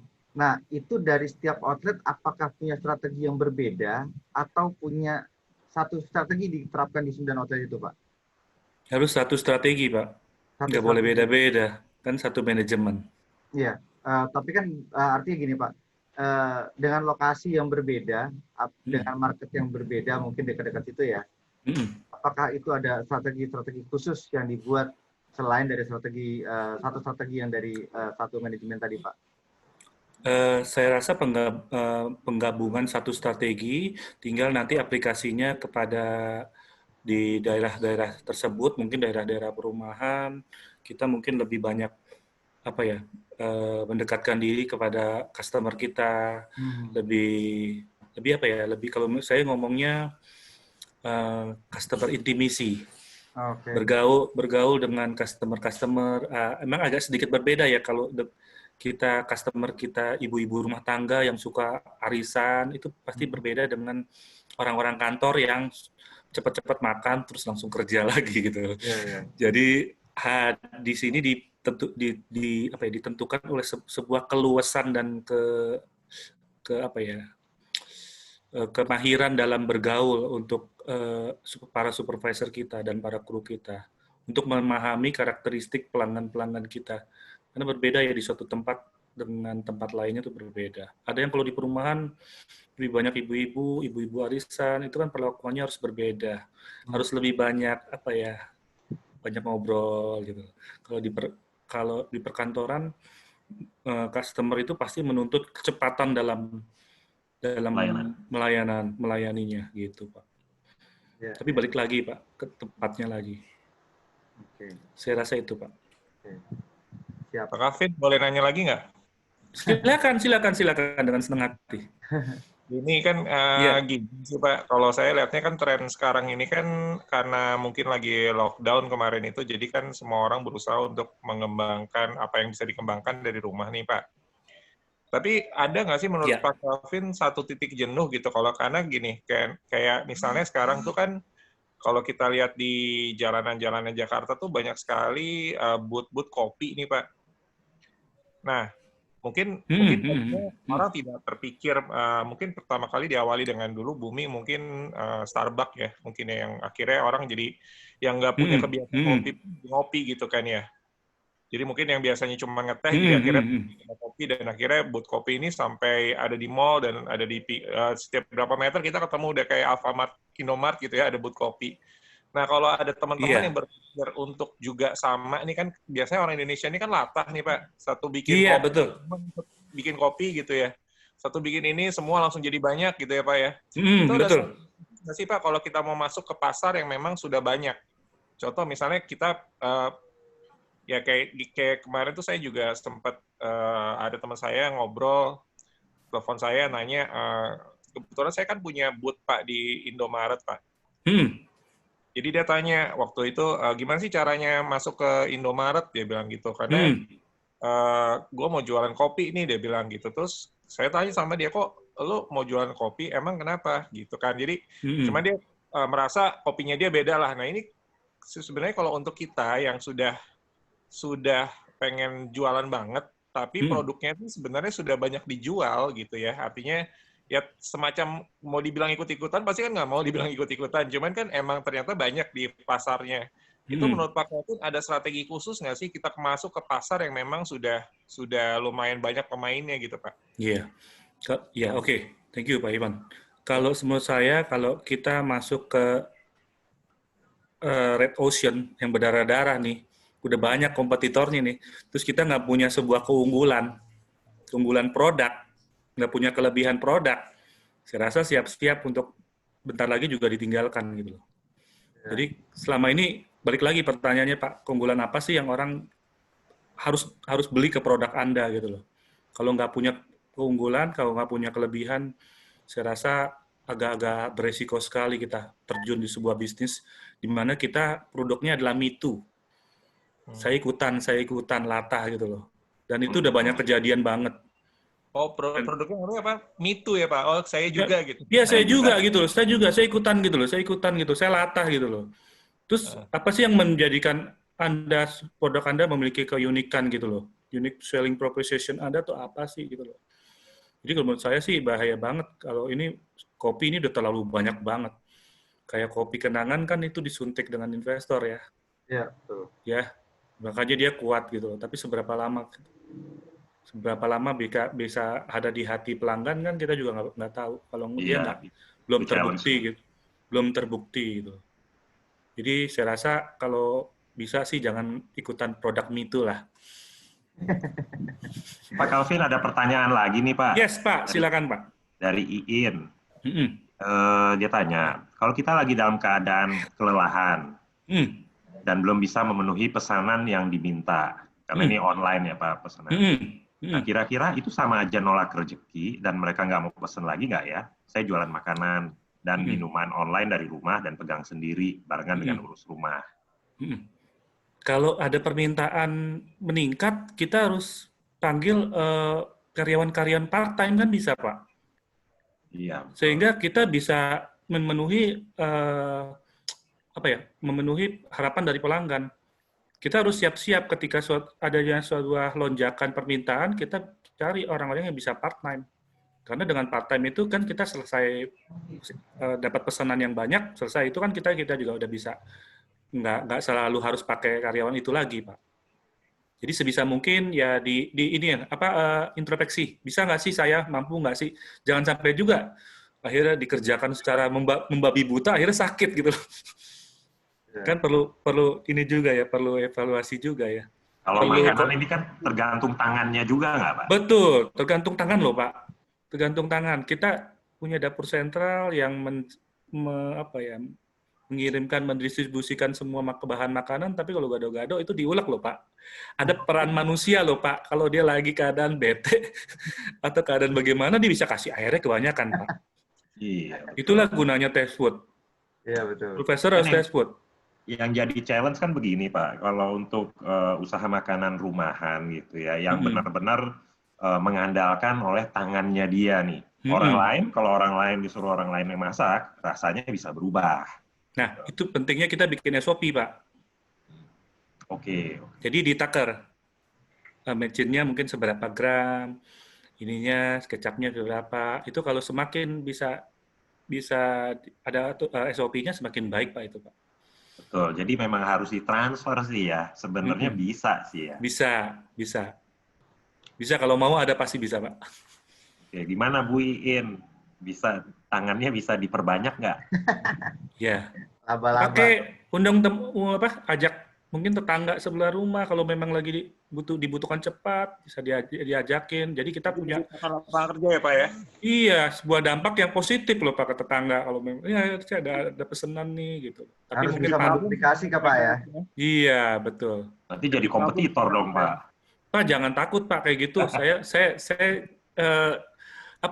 dagangan tuh bisa ditiru Pak, tapi rezeki tidak bisa dijiplak Pak. Wah, itu poin penting banget Pak. Ya. Saya setuju Pak sama itu Pak, setuju Pak. Nah, ini menarik loh Pak. Kenapa banyak perusahaan yang dari saya masih kecil loh Pak. Saya makan gudeg Pak. Dari saya masih tinggal di gang dan dia tidak pernah bisa naik kelas loh Pak. Saya miris loh Pak hari saya Pak. Saya paling gregetan melihat ada UKM yang nggak maju-maju Pak. Itu perasaan saya udah galau banget. Terus saya ajakin, ini sih kita kerjasama yuk kita kamu ikutan tempat saya, dan mereka nggak mau loh Pak. Padahal saya mau ngangkat mereka loh Pak. Iya. Jadi dari mindset sendiri mereka sudah menutup diri gitu loh. Menutup diri. Iya, mental block ya Pak. Iya, dia takut resepnya dicuri Pak. Dicuri orang. Iya. Tapi kan tangan dan rezeki tadi sudah bilang nggak bisa dijiplak Pak, itu rezekinya Pak. Padahal kalau kita sharing ilmu ke orang-orang dan mereka akhirnya sukses itu jadi pahala dan berkah buat kita, Betul, Pak. Iya, amal ibadah yang tidak pernah akan putus, Pak, di alam baka itu adalah ketika kita sharing pengalaman dan pengetahuan kita, Pak. Betul nggak? Setuju, Pak. Setuju saya. Betul. Luar biasa. Mbak In, sudah puas, Mbak In? Oke. Jadi jangan takut ilmunya dijiplak. Jangan khawatir, rezeki nggak akan ya, Pak. Iya, siap. Selanjutnya ada pertanyaan dari Mas Bisma nih, Pak Calvin. Yep. Pada saat memutuskan untuk membuka outlet yang kedua, ketiga, dan keempat, bagaimana caranya mempertahankan kualitas makanan? Apakah dapurnya satu terus disebar, atau masing-masing outlet masak sendiri? Nah, itu tadi Pak, dapur sentral perannya adalah mendistribusikan bahan makanan seperti sop, ayam yang tinggal digoreng, sudah dibumbui, terus bumbu gado-gado, tapi dalam bentuk kayak selai gitu loh Pak. Sehingga mereka didistribusikan dari sana, tapi tetap harus diulek Pak. Ya, itu harus, kalau ketika kita sudah memiliki cabang di atas 3, kita harus punya dapur sentral Pak. Dapur sentral itu untuk menjaga kestabilan dan kualitas makanan kita. Nah, terus setelah itu di outletnya harus dijagain lagi Pak sama supervisor yang harus tetap test food Pak. Tetap harus dicicipin lagi, Pak. Gitu, Pak Michael. Ya, ini dari Mbak In sudah puas katanya jawabannya tadi. Alhamdulillah. Makasih Pak Calvin dan Mas Michael. Sama-sama, Mas Bayu, sama-sama. Terus dari Mbak Tika, keren Pak Calvin, usaha bisa ditiru, rezeki nggak bisa dijiplak. You rock, Pak. Katanya. Thank you. Tanya lagi boleh nggak? Ya, silakan, Pak Ivan. Ini pertanyaan dengan senang hati.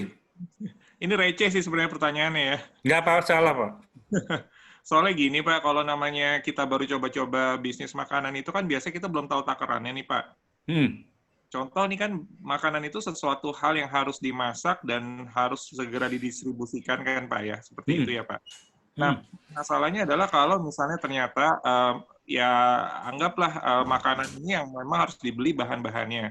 Nah, kalau kita terlalu banyak beli bahan-bahannya, Pak, sementara ternyata pesanan berkurang nih, Pak, karena kita belum bisa prediksi, misalnya sehari itu laku berapa, itu ini receh banget sih pertanyaannya sebenarnya. Jadi yang basi, kasarnya nih bahan makanan yang basi itu, gimana ya Pak cara nguranginnya supaya tidak terlalu jadi beban? Karena itu kan modal sebenarnya Pak ya. Iya. Gimana tuh Pak? Oke. Kali ini? Anda mengandaikan bahan bakunya itu apa ya kira-kira? Mungkin kayak tepung. Enggak, kalau saya pernah punya usaha juga, itu nasi ulam Pak namanya Pak.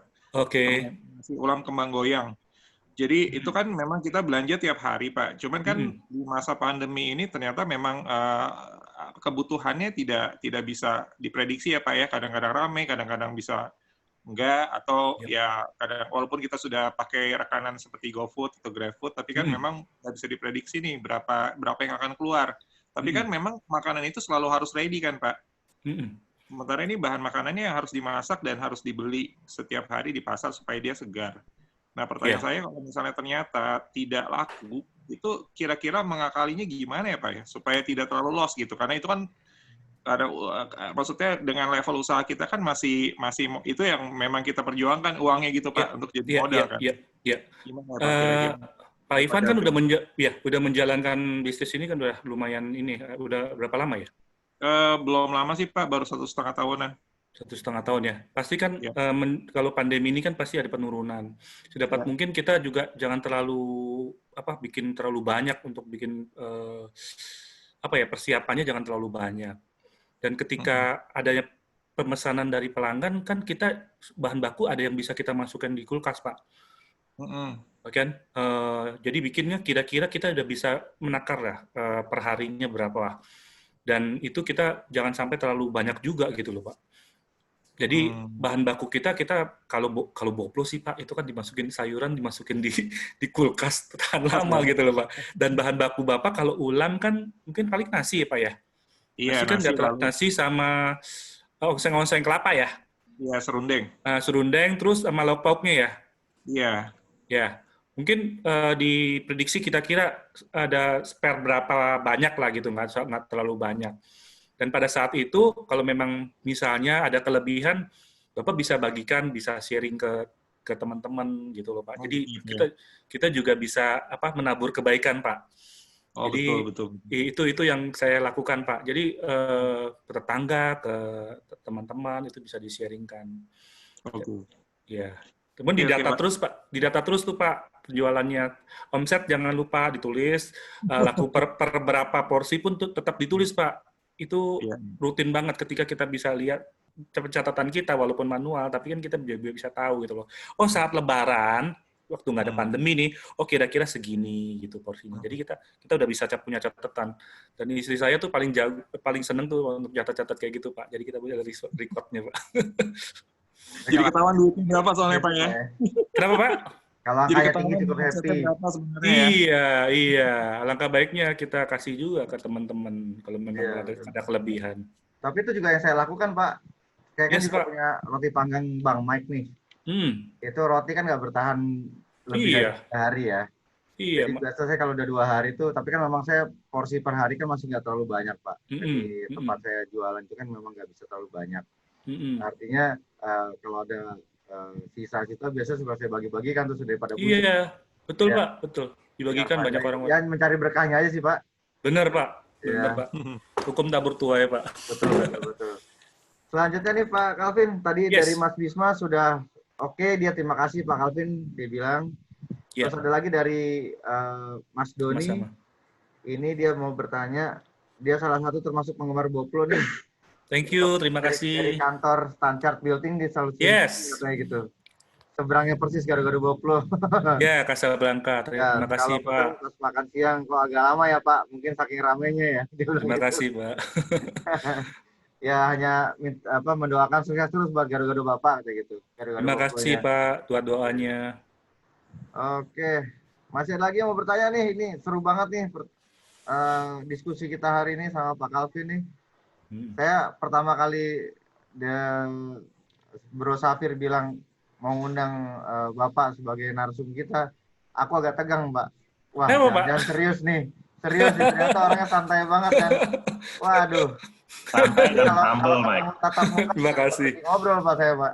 Kalau Anda lihat postingan saya, Anda bisa tahu lah saya gimana orang. Jadi hidup itu sudah ruwet, Pak.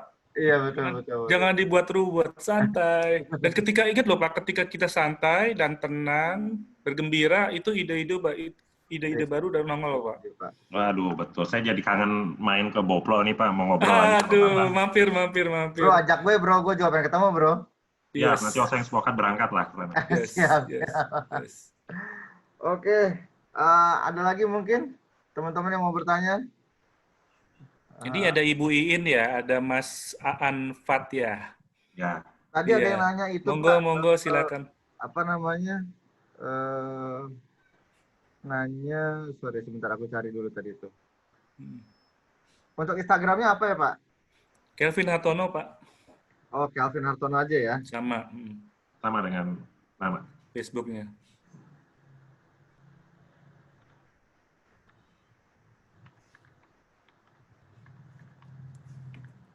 Begitu Pak ya? Yes. Oke, teman-teman jangan lupa di follow nih Instagramnya Pak Kelvin. Kelvin Hartono. Kalau mau banyak bertanya bisa DM beliau juga. Siap. Orangnya seru banget nih. Aduh. Terima kasih. Padahal kita awalnya udah ada plan untuk bikin workshop di tempat Bapak ya. Iya Pak. Keburu COVID kita Pak. Iya Pak. Semoga cepat berlalu. Lalu ya. Kopi darat aja nanti ya, kalau sudah bisa bertemu. Boleh Pak. Boleh Pak Sivan. Oke, mungkin ada pesan-pesan Pak Kelvin untuk teman-teman yang lagi baru mau mulai usaha rumahannya ataupun yang sedang proses pengembangan usahanya. Mungkin ada pesan-pesan untuk kita semua di sini, Pak. Oh iya, ada teman-teman kalau lagi bikin usaha mungkin yang perlu space kecil, saya ada tempat di beberapa tempat saya, bisa berkolaborasi sama saya. Mungkin teman-teman mau bikin kopi atau snack-snack, atau roti-roti gitu ya. Saya ada tempat space yang di beberapa tempat saya bisa dipakai untuk berkolaborasi. Karena saya juga kepingin teman-teman yang di UKM, yang merintis kuliner juga bisa maju. Marilah maju bersama-sama. Marilah kita bisa mengembangkan teman-teman punya usaha teman-teman juga. Marilah kita maju bersama tanpa harus menekan menekan yang bawah atau menjilat yang atas, tapi kita marilah berkolaborasi karena sekarang ini momennya adalah kita harus berkolaborasi. Tuhan pasti punya rencana yang indah. Ketika mungkin dalam pandemi ini kita harus benar-benar bersabar, kita harus benar-benar benar-benar deketin lagi pribadi kita ke Tuhan supaya kita benar-benar bisa diberikan jalan ya Pak, supaya bisa melalui COVID ini kita bisa lalui. Dan ketika kita bisa melalui pandemi ini, saya percaya dan yakin kita akan menjadi sebuah pribadi yang lebih kuat, usaha kita lebih maju lagi, kita akan lebih punya berdampak lagi kepada bangsa dan negara ini. Kira-kira itu aja Pak, sharing dari saya Pak. Siap Pak Kelvin, thank you banget. Thank you. Banyak. Terima kasih semua. Hadir di tengah-tengah diskusinya Oseng Spokat Pak Kelvin. Sama-sama Pak, terima kasih untuk ilmunya luar biasa sekali. Apa yang di-sharing mudah-mudahan jadi berkah buat kita semua, Pak. Amin. Jadi motivasi buat kita-kita yang mungkin saat ini lagi down dengan adanya pandemi, Pak. Ya, amin. Amin. Okay. Teman-teman tetap semangat ya. Ya, sama-sama Pak Kelvin. Saling mendoakan, Pak. Amin. Amin. Ya, amin. Oke, makasih Pak Kelvin. Ya, sama-sama. Selamat malam. Malam, Pak Kelvin. Malam. Oke, buat teman-teman yang lain yang mau dipromokan, ada usahanya? Coba kita lihat ada siapa nih. Ada siapa yang mau dipromokan? Ini ada ucapan makasih dari Mbak Rima untuk Pak Kelvin atas sharingnya. Sukses terus buat Gado-Gado Boplo-nya. Oke, ada lagi yang mau sharing? Mau dipromosikan? Sorry. Dari Mas Taufik, ucapan terima kasih juga buat Pak Kelvin. Ada yang mau dipromosikan teman-teman? Usahanya? Bu Iin mungkin mau promosi? Ya, Mbak Iin mungkin, atau tadi yang berkerut tadi, Mbak siapa tadi? Ini. Yang di atas tadi itu. Mbak Vini, Mbak Vini. Mbak Vini ya, Mbak Vini kalau mau dipromosikan Burger Road-nya Mbak, monggo Pak, Mbak. Kita masih ada waktu untuk promosi, bantu promosi usaha teman-teman di sini. Wah, luar biasa ya komunitas ini. Saling support. Mantap. Saling belajar Pak. Yes. Karena memang kita ada grup WhatsApp-nya juga Pak Calvin. Bagus, Pak. Bagus. Mana di situ juga kita saling sharing, boleh saling menguatkan sama lain, saling support. Ya. Siapa tahu ada jodoh kerjasama satu sama lain. Bagus, bagus. Tanpa ada maksud menggurui. Dan di situ nggak cuma kuliner doang Pak. Ada juga yang punya IO juga di situ ada. Iya, bagus, bagus semua. Usaha lain juga ada gitu. Macam-macam Pak. Kita kumpulkan di situ. Kalau Pak Calvin mau join, monggo Pak. Siap, siap. Wes. Boleh. Ya, boleh. nanti di invite sama Bro Safir. Ya, siap Mas. Luar biasa. Mbak Vini kayaknya udah siap tuh, Mac. Oke, Mbak Vini ini slide-nya masih, screen-nya kok biru ya gue ya? Di Bro Safir biru apa juga. Fir? Biru. Biru juga ya? Yang share siapa? Hah? Video off nggak apa-apa. Nggak apa-apa. Video off. Mbak Vini tadi ya? Iya, Mbak Vini. Boleh di ini aja. Mana tuh Mbak Vini? Selamat malam semuanya. Selamat malam Pak Calvin. Malam, Senang Mbak. sekali bisa hadir di sini, bisa di-invite sama Mas Ivan atau Mas Meno. Ya. Oke, jadi saya mau promosiin usaha kami namanya Burger Road. Saat ini kami ada 2 kedai. Yang pertama di Teras Indomaret di Jalan Adiaksa, Lebak Bulus. Dan yang kedua ada di Teras Indomaret di Kiai Haji Ahmad Dahlan. Nah, bedanya apa sih Burger Road sama burger lain? Jadi Burger Road ini homemade, bikinan saya sendiri. Patty burgernya itu terbuat dari daging sapi Australia bersertifikasi halal. Terus keju cheddarnya juga, keju cheddar Australia halal. Dan mayonaise-nya pun kami buat sendiri dan insya Allah halal. Ya. Jadi barang-barang yang digunakan, bahan-bahannya semua bahan-bahan berkualitas. Dimasaknya juga tanpa minyak dan tanpa MSG, tanpa pengawet, tanpa penyedap. Insya Allah aman dikonsumsi seluruh keluarga. Dan juga selain itu kami juga membuat paket stay at home. Jadi di masa pandemi ini karena ya kalau penjualan di kedai terus terang agak menurun. Karena itu kami mengeluarkan paket yang namanya paket stay at home. Jadi siapapun bisa masak di rumah. Caranya mudah banget. Itu kami menyediakan ada 2 paket. Ada paket yang 100.000 dan 145.000. Jadi kami yang menyediakan bahan, di rumah tinggal mengolah. Caranya mudah sekali. Nah, bagi teman-teman yang pengen tahu lebih banyak, bisa follow Instagram Burger Road Indo, _Indo. Begitu. Oke. Itu ya, menarik sekali itu teman-teman. Kita ada tambahan makanan kuliner burger yang halal dan juga dimasak tanpa minyak ya Mbak Vini ya. Iya, betul. Ini luar biasa sekali loh, ini patut dicoba. Aku udah minta menunya sama Mas Ivan kok ini. Iya, boleh. Langsung order ya besok ya semuanya. Siap. Oke, itu Instagramnya untuk Burger Road-nya ya. Oke, siap. Nanti di-sharing. Teman-teman bisa Terima kasih. Sama-sama Mbak, makin sukses dengan usahanya. Ya, makasih. Terima kasih.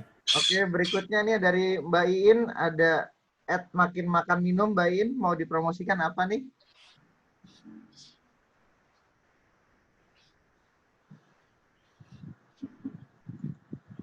Nah, halo Mbak Iin.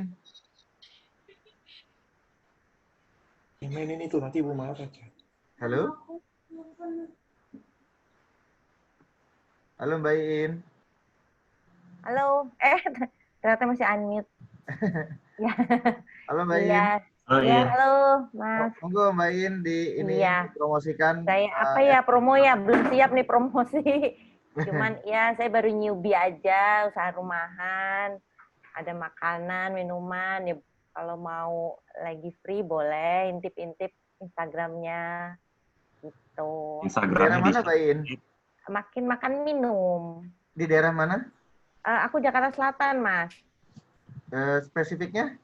Makanan, ada makanan ya kayak nasi liwet, ayam goreng yang ada frozen juga, aku punya frozen, ada bakso, ada nugget, ada ayam goreng. Ayam Itu, goreng frozen juga Mbak ya? iya, Mas Safir pernah beli. Oh gitu. Beli paksa. Gitu terus dong. Coba nih berarti. Yang Terus diunggul ada es Mbak In juga, dari menunya. ada es juga ya. Belum siap Mas kalau promo. Halo Mbak In. Ya belum siap kalau mau promosi, sebenarnya ditembak langsung gini. Nggak apa-apa Mbak, nggak apa-apa. Iya. Ini kan apa namanya, kalau tadi kata Pak Calvin kan harus percaya diri. Nah itu Pak Calvin, saya percaya dirinya nggak ada, gimana tuh? Itu kelas sendiri nantiin, kelas terpisah nanti. Gitu ya, iya ya. Nggak apa-apa, siapa tahu awalnya dari sharing di Oseng Spokat ini untuk promosi, tiba-tiba ntar jadi berani ngomong sama orang banyak. Ya, mudah-mudahan, amin. Amin, Banyak amin. sih ya pengen diobrolin, pengen dicurhatin. Jakarta Selatannya di mana Mbak In? Ya, Jakarta Selatannya di mana? di Cipete. Oh, deket dong ya. Deket sama siapa, Mas? Dekat sama Mas kita-kita. Safir. Aku kan di Cinere, Mas Ivan di Oh, iya. Enda, Mas di Lebak Bulus. Oh, oke, iya, deket. Kan deket-deket semua tuh. Iya. Gitu. Iya, apalagi kalau mau udah dipesenin, terus nanti pas orang pesan, komennya tuh kadang agak-agak nusuk gitu ya, gimana gitu. Sedih, itu menurun lagi, akhirnya percaya dirinya gitu. Tapi itu bikinan sendiri Mbak In? Iya, bikin sendiri. Benar-benar sendiri. Tanpa MSG kah? Enggak dong, nggak pakai. Karena anakku makan, kalau aku gitu. semua makan, jadi Iya, tanpa MSG. iya, kita ngejaga itulah. Oke.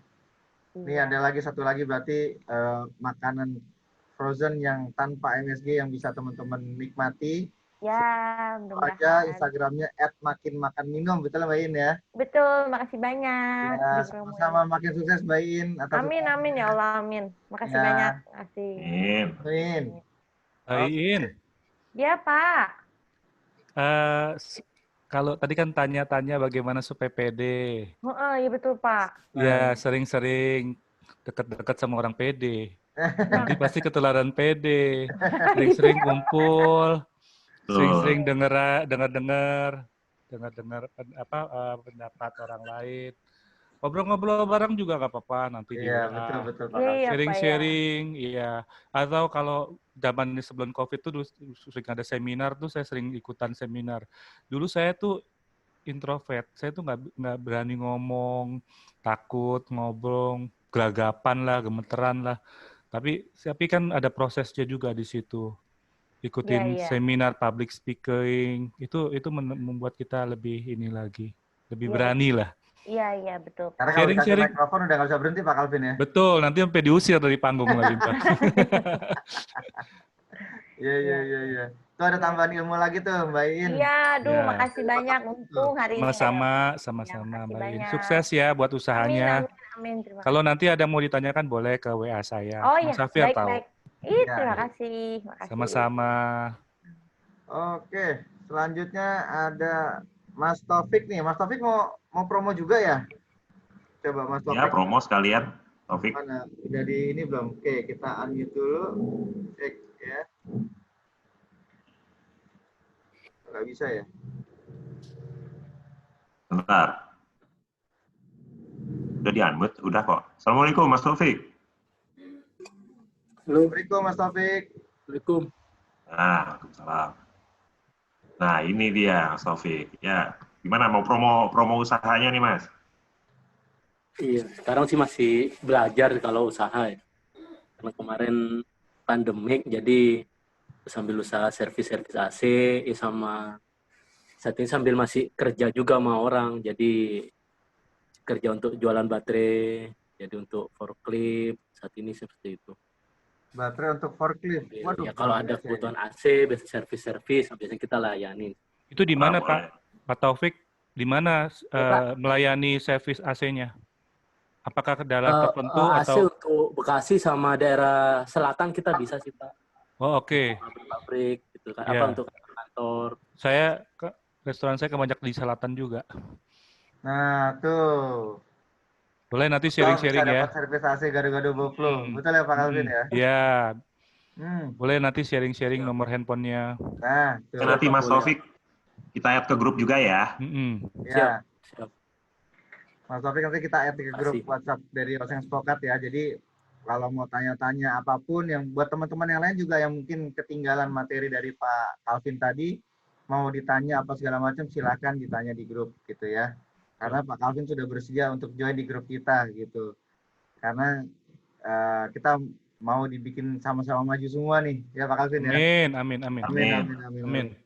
Oke, Mas Taufik, thank you banget sudah terima kasih usahanya, makin sukses, makin lancar. Amin. Ya, jangan pernah takut untuk maju, Mas. Fight terus. Nanti Pak Ivan boleh tuh bawa nasi ulamnya tuh. Nah, saya suka nasi ulam. Itu suka ada pakai tahu, semur tahu ya. Aku tuh paling suka makanan Betawi itu, semur tahu, tempe itu enak banget. Yang demen jengkol juga banyak tuh. Lebih spesifik dikasih lauk-lauknya lebih menarik gitu loh. Kalau ada jengkol kan banyak teman-teman yang suka ya jengkol ya. Bisa nggak masak jengkol itu tuh? Belum kita kalau jengkol belum. Pak Safir kayaknya kalau jengkol tuh jago. Di dekat saya ada yang jual semur tahu sama semur tempe tuh, enak banget tuh. Ya, enak banget. Dia pakai rempah-rempah, kenceng banget rasanya, tapi nggak pakai MSG menurut pengakuannya dia. Dan saya seneng gitu loh. Boleh dicoba-coba itu nanti saya kasih. Ya, boleh Pak. Tapi mampir-mampir aja, Mas Ivan tuh tinggal di mana? Saya di selatan Pak, Tangerang Selatan tepatnya, bukan Jakarta Selatan. Tangerang Selatan. Tangerang Selatan Pak, di Cirende Pak. Cirende ya. Oke. Nanti kita bareng-bareng main ke sana Pak. Ya, boleh. Berempat berkunjung ke Boplo Pak. Boleh. Teman-teman yang lain diajak juga boleh. Iya. Siap Pak. Siap. Oke, masih ada lagi? Sudah? Oke, itu dari Mas Taufik tadi nanya kalau di Bekasi gado-gado Boplo daerah mana Pak? Sebelah mana Pak? Di Bekasi belum ada Pak. Mohon didoain Pak. Paling jauh. Kan aja berdoanya Mas Taufik. Semoga bisa buka Bekasi. Amin. Saya pernah lihatnya di daerah Tebet ya? Iya, betul Mas. Ya, bisa lah tuh dekat tuh. Teman-teman kalau ada yang bisa bikin kemasan itu loh yang dari apa kan? Kemasan dari apa kan? Kemasan dari apa? Kantong plastik, pengganti kantong plastik. Dari singkong ya? Kemasan sekarang kan ini kantong plastik sudah dilarang sama pemerintah. Iya. Jadi teman-teman ada yang bisa bikin itu nggak tuh pengganti kantong plastik yang ada yang dahannya dari singkong itu tuh. Boleh tuh saya lagi nyari-nyari juga tuh. Oh, yang dari singkong ya, plastik singkong itu ya Pak ya, yang Iya. Kan dari komunitas ini bisa saling dukung ya. Betul Pak. Saling bantu. Mungkin bisa kita sharing juga Pak di grup Pak. Siapa tahu ada yang punya linknya. Ya. Kalau saya sih tadi baru ketemu sama kakak sepupu saya, kebetulan dia lagi mau tadi ngasih lihat saya tuh piring dari pelepah pisang. Ya, piring sama kayak. Nah itu unik tuh Pak, itu unik tuh, itu bisa jadi. Mau coba untuk ke produksinya dulu, kesanggupannya bagaimana? Iya. Produksi nggak sanggup kita juga repot kalau udah promosi Pak. Betul. Jadi mungkin dicoba. kalau itu sudah running, sudah bisa kita deal dengan produksinya, mungkin aku bisa share ke Pak Calvin juga. Siap. Gitu. Itu juga soalnya dia punya juga tuh yang buat makaroni itu yang biasa dijual-jual kan makaroni ada wadahnya tuh, yang kecil-kecil gitu tuh, yang buat panggang itu juga dari pelepah pisang juga mereka bikin. Gitu. Oke, sip. Kalau begitu, kalau sudah tidak ada yang bertanya dan promo sudah kita lewati tadi, maka Oseng Spokat malam ini kita akhiri dulu, teman-teman semuanya. Thank you banget buat semua yang sudah hadir di Oseng Spokat di acara Sabtu-Sabtu bisnis kita. mudah-mudahan apa yang disampaikan oleh narasumber kita malam ini dapat menjadi motivasi buat kita semua, menjadi berkah dan pelajaran juga buat kita semua, karena insya Allah yang kita undang ke Oseng Spokatnya adalah semua praktisi dari usahawannya. Jadi memang mereka semua itu adalah start dari zero semua ya, dari bawah, dan kita harus belajar dari situ semuanya. Oke, Bro Safir, mungkin ada resume yang mau disampaikan? Sedikit aja tadi mengulang apa yang disampaikan sama Pak Calvin, ya bagus sekali malam ini. Jadi yang pertama tadi Pak Calvin bilang kita start small, mulai dari kecil gitu ya. Mulai dari modal sendiri, usahakan jangan meminjam. Kemudian jangan lupa pisahkan juga uang usaha dengan uang keluarga, ya, supaya nggak tercampur dan nggak mengganggu yang lain. Nah yang kedua, fokus dan konsisten pada menu andalan kalau makanan. Kalau untuk yang non kuliner, fokus dulu sama sesuatu yang baru dimulai. Ya. Terus ketiga, berani bermimpi. Kita harus berani bermimpi, karena dengan itu kita bisa menjadi percaya diri. Percaya diri otomatis kalau itu akan membuat usaha kita itu pelan-pelan maju, meningkatkan omset, brand awareness kita juga naik, gitu ya Pak Calvin ya. Terus Pak Calvin ini percaya sekali dengan yang namanya law of attraction. Dengan bahasa simpelnya apa yang kita, apa tadi Pak? Tabur. Nah, yang kita tabur, itu yang akan kita kembali pada kita ya Pak. Gitu. Nah kemudian menjalin kerjasama, kolaborasi. Sekarang zamannya kolaborasi, gitu. Tapi hati-hati juga dalam kolaborasi. Jadi kenalilah dulu calon partner. Kenali dengan baik, pelajari dengan baik, komunikasi. Kalau memang sudah dirasa sesuai kebutuhan dan cocok dan memang mengharuskan untuk kolaborasi supaya lebih maju, kenapa enggak? Gitu ya. Yeah. Kemudian ini untuk Michael sih Pak khususnya. Carilah pasangan hidup yang suportif. Gitu ya Mike ya. Itu malam ini tolong dipikirin Mike. Makasih Safir. Dicariin dong Pak, dicariin dong, jangan diceritain aja. Biasa biar dicariin dong Pak. Amin dulu deh. Michael ini pemilih ya Pak, tapi selalu kita support kok Pak. Yes Pak. Nah, kemudian yang paling penting, hadirkan dan serahkan semuanya kepada Tuhan. Bukan gitu ya Pak Calvin ya? Betul, amin. Saya kenal Pak Calvin ini, Bapak ini adalah seseorang yang sangat religius. Bahkan untuk memilih tempat aja, walaupun menurut Pak Calvin itu bagus, tapi kalau dalam hatinya seperti nggak cocok, ya Pak Calvin nggak ngambil ya Pak tempatnya. Kalau milih tempat, mama saya yang nentuin Pak. Oh gitu? Iya, mama saya nentuin. Kami tinggal jalanin aja. Tapi kan kita juga kasih masukan. Yang paling penting ya itu tadi Tuhan. Tapi didoain. Tapi didoakan juga ya Pak. Kita dalam berusaha, usahanya didoakan. Gitu ya. Terus saja didoakan. Karena ya kita jangan merasa sombong ya. Jangan merasa sombong bahwa kita punya power. Tapi semuanya kita serahkan. Itu aja sih. Mungkin Pak Calvin ada tambahan? Udah cukup. Cukup Pak Calvin. Cukup ya. Oke Mike. Siap, kalau gitu thank you banget buat Pak Calvin dan buat teman-teman yang sudah hadir di acara malam ini. Kita saling doa ya, semoga kita semua apa yang kita jalankan ini jadi lancar ke depannya. Amin. Amin. Thank you banget Pak Calvin atas waktunya. Iya, sama-sama. Banyak Pak Calvin. Iya, sama-sama. Oh iya, buat teman-teman jangan lupa yang ketinggalan materi dari malam ini bisa nonton YouTube-nya nanti ya. Di Oseng Spokat, cari aja Oseng Spokat, nanti ada YouTube-nya. Dari materi-materi yang 2 minggu lalu sebelumnya juga ada gitu ya. Oke, jangan lupa like, comment, and share juga, serta subscribe dari Oseng Spokat ya untuk YouTube-nya. Thank you, sampai ketemu lagi 2 minggu ke depan. Assalamualaikum warahmatullahi wabarakatuh. Dadah. Terima kasih semua. Terima kasih teman-teman. Thank you all.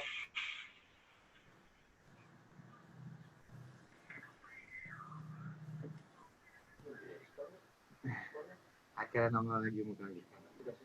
Oke.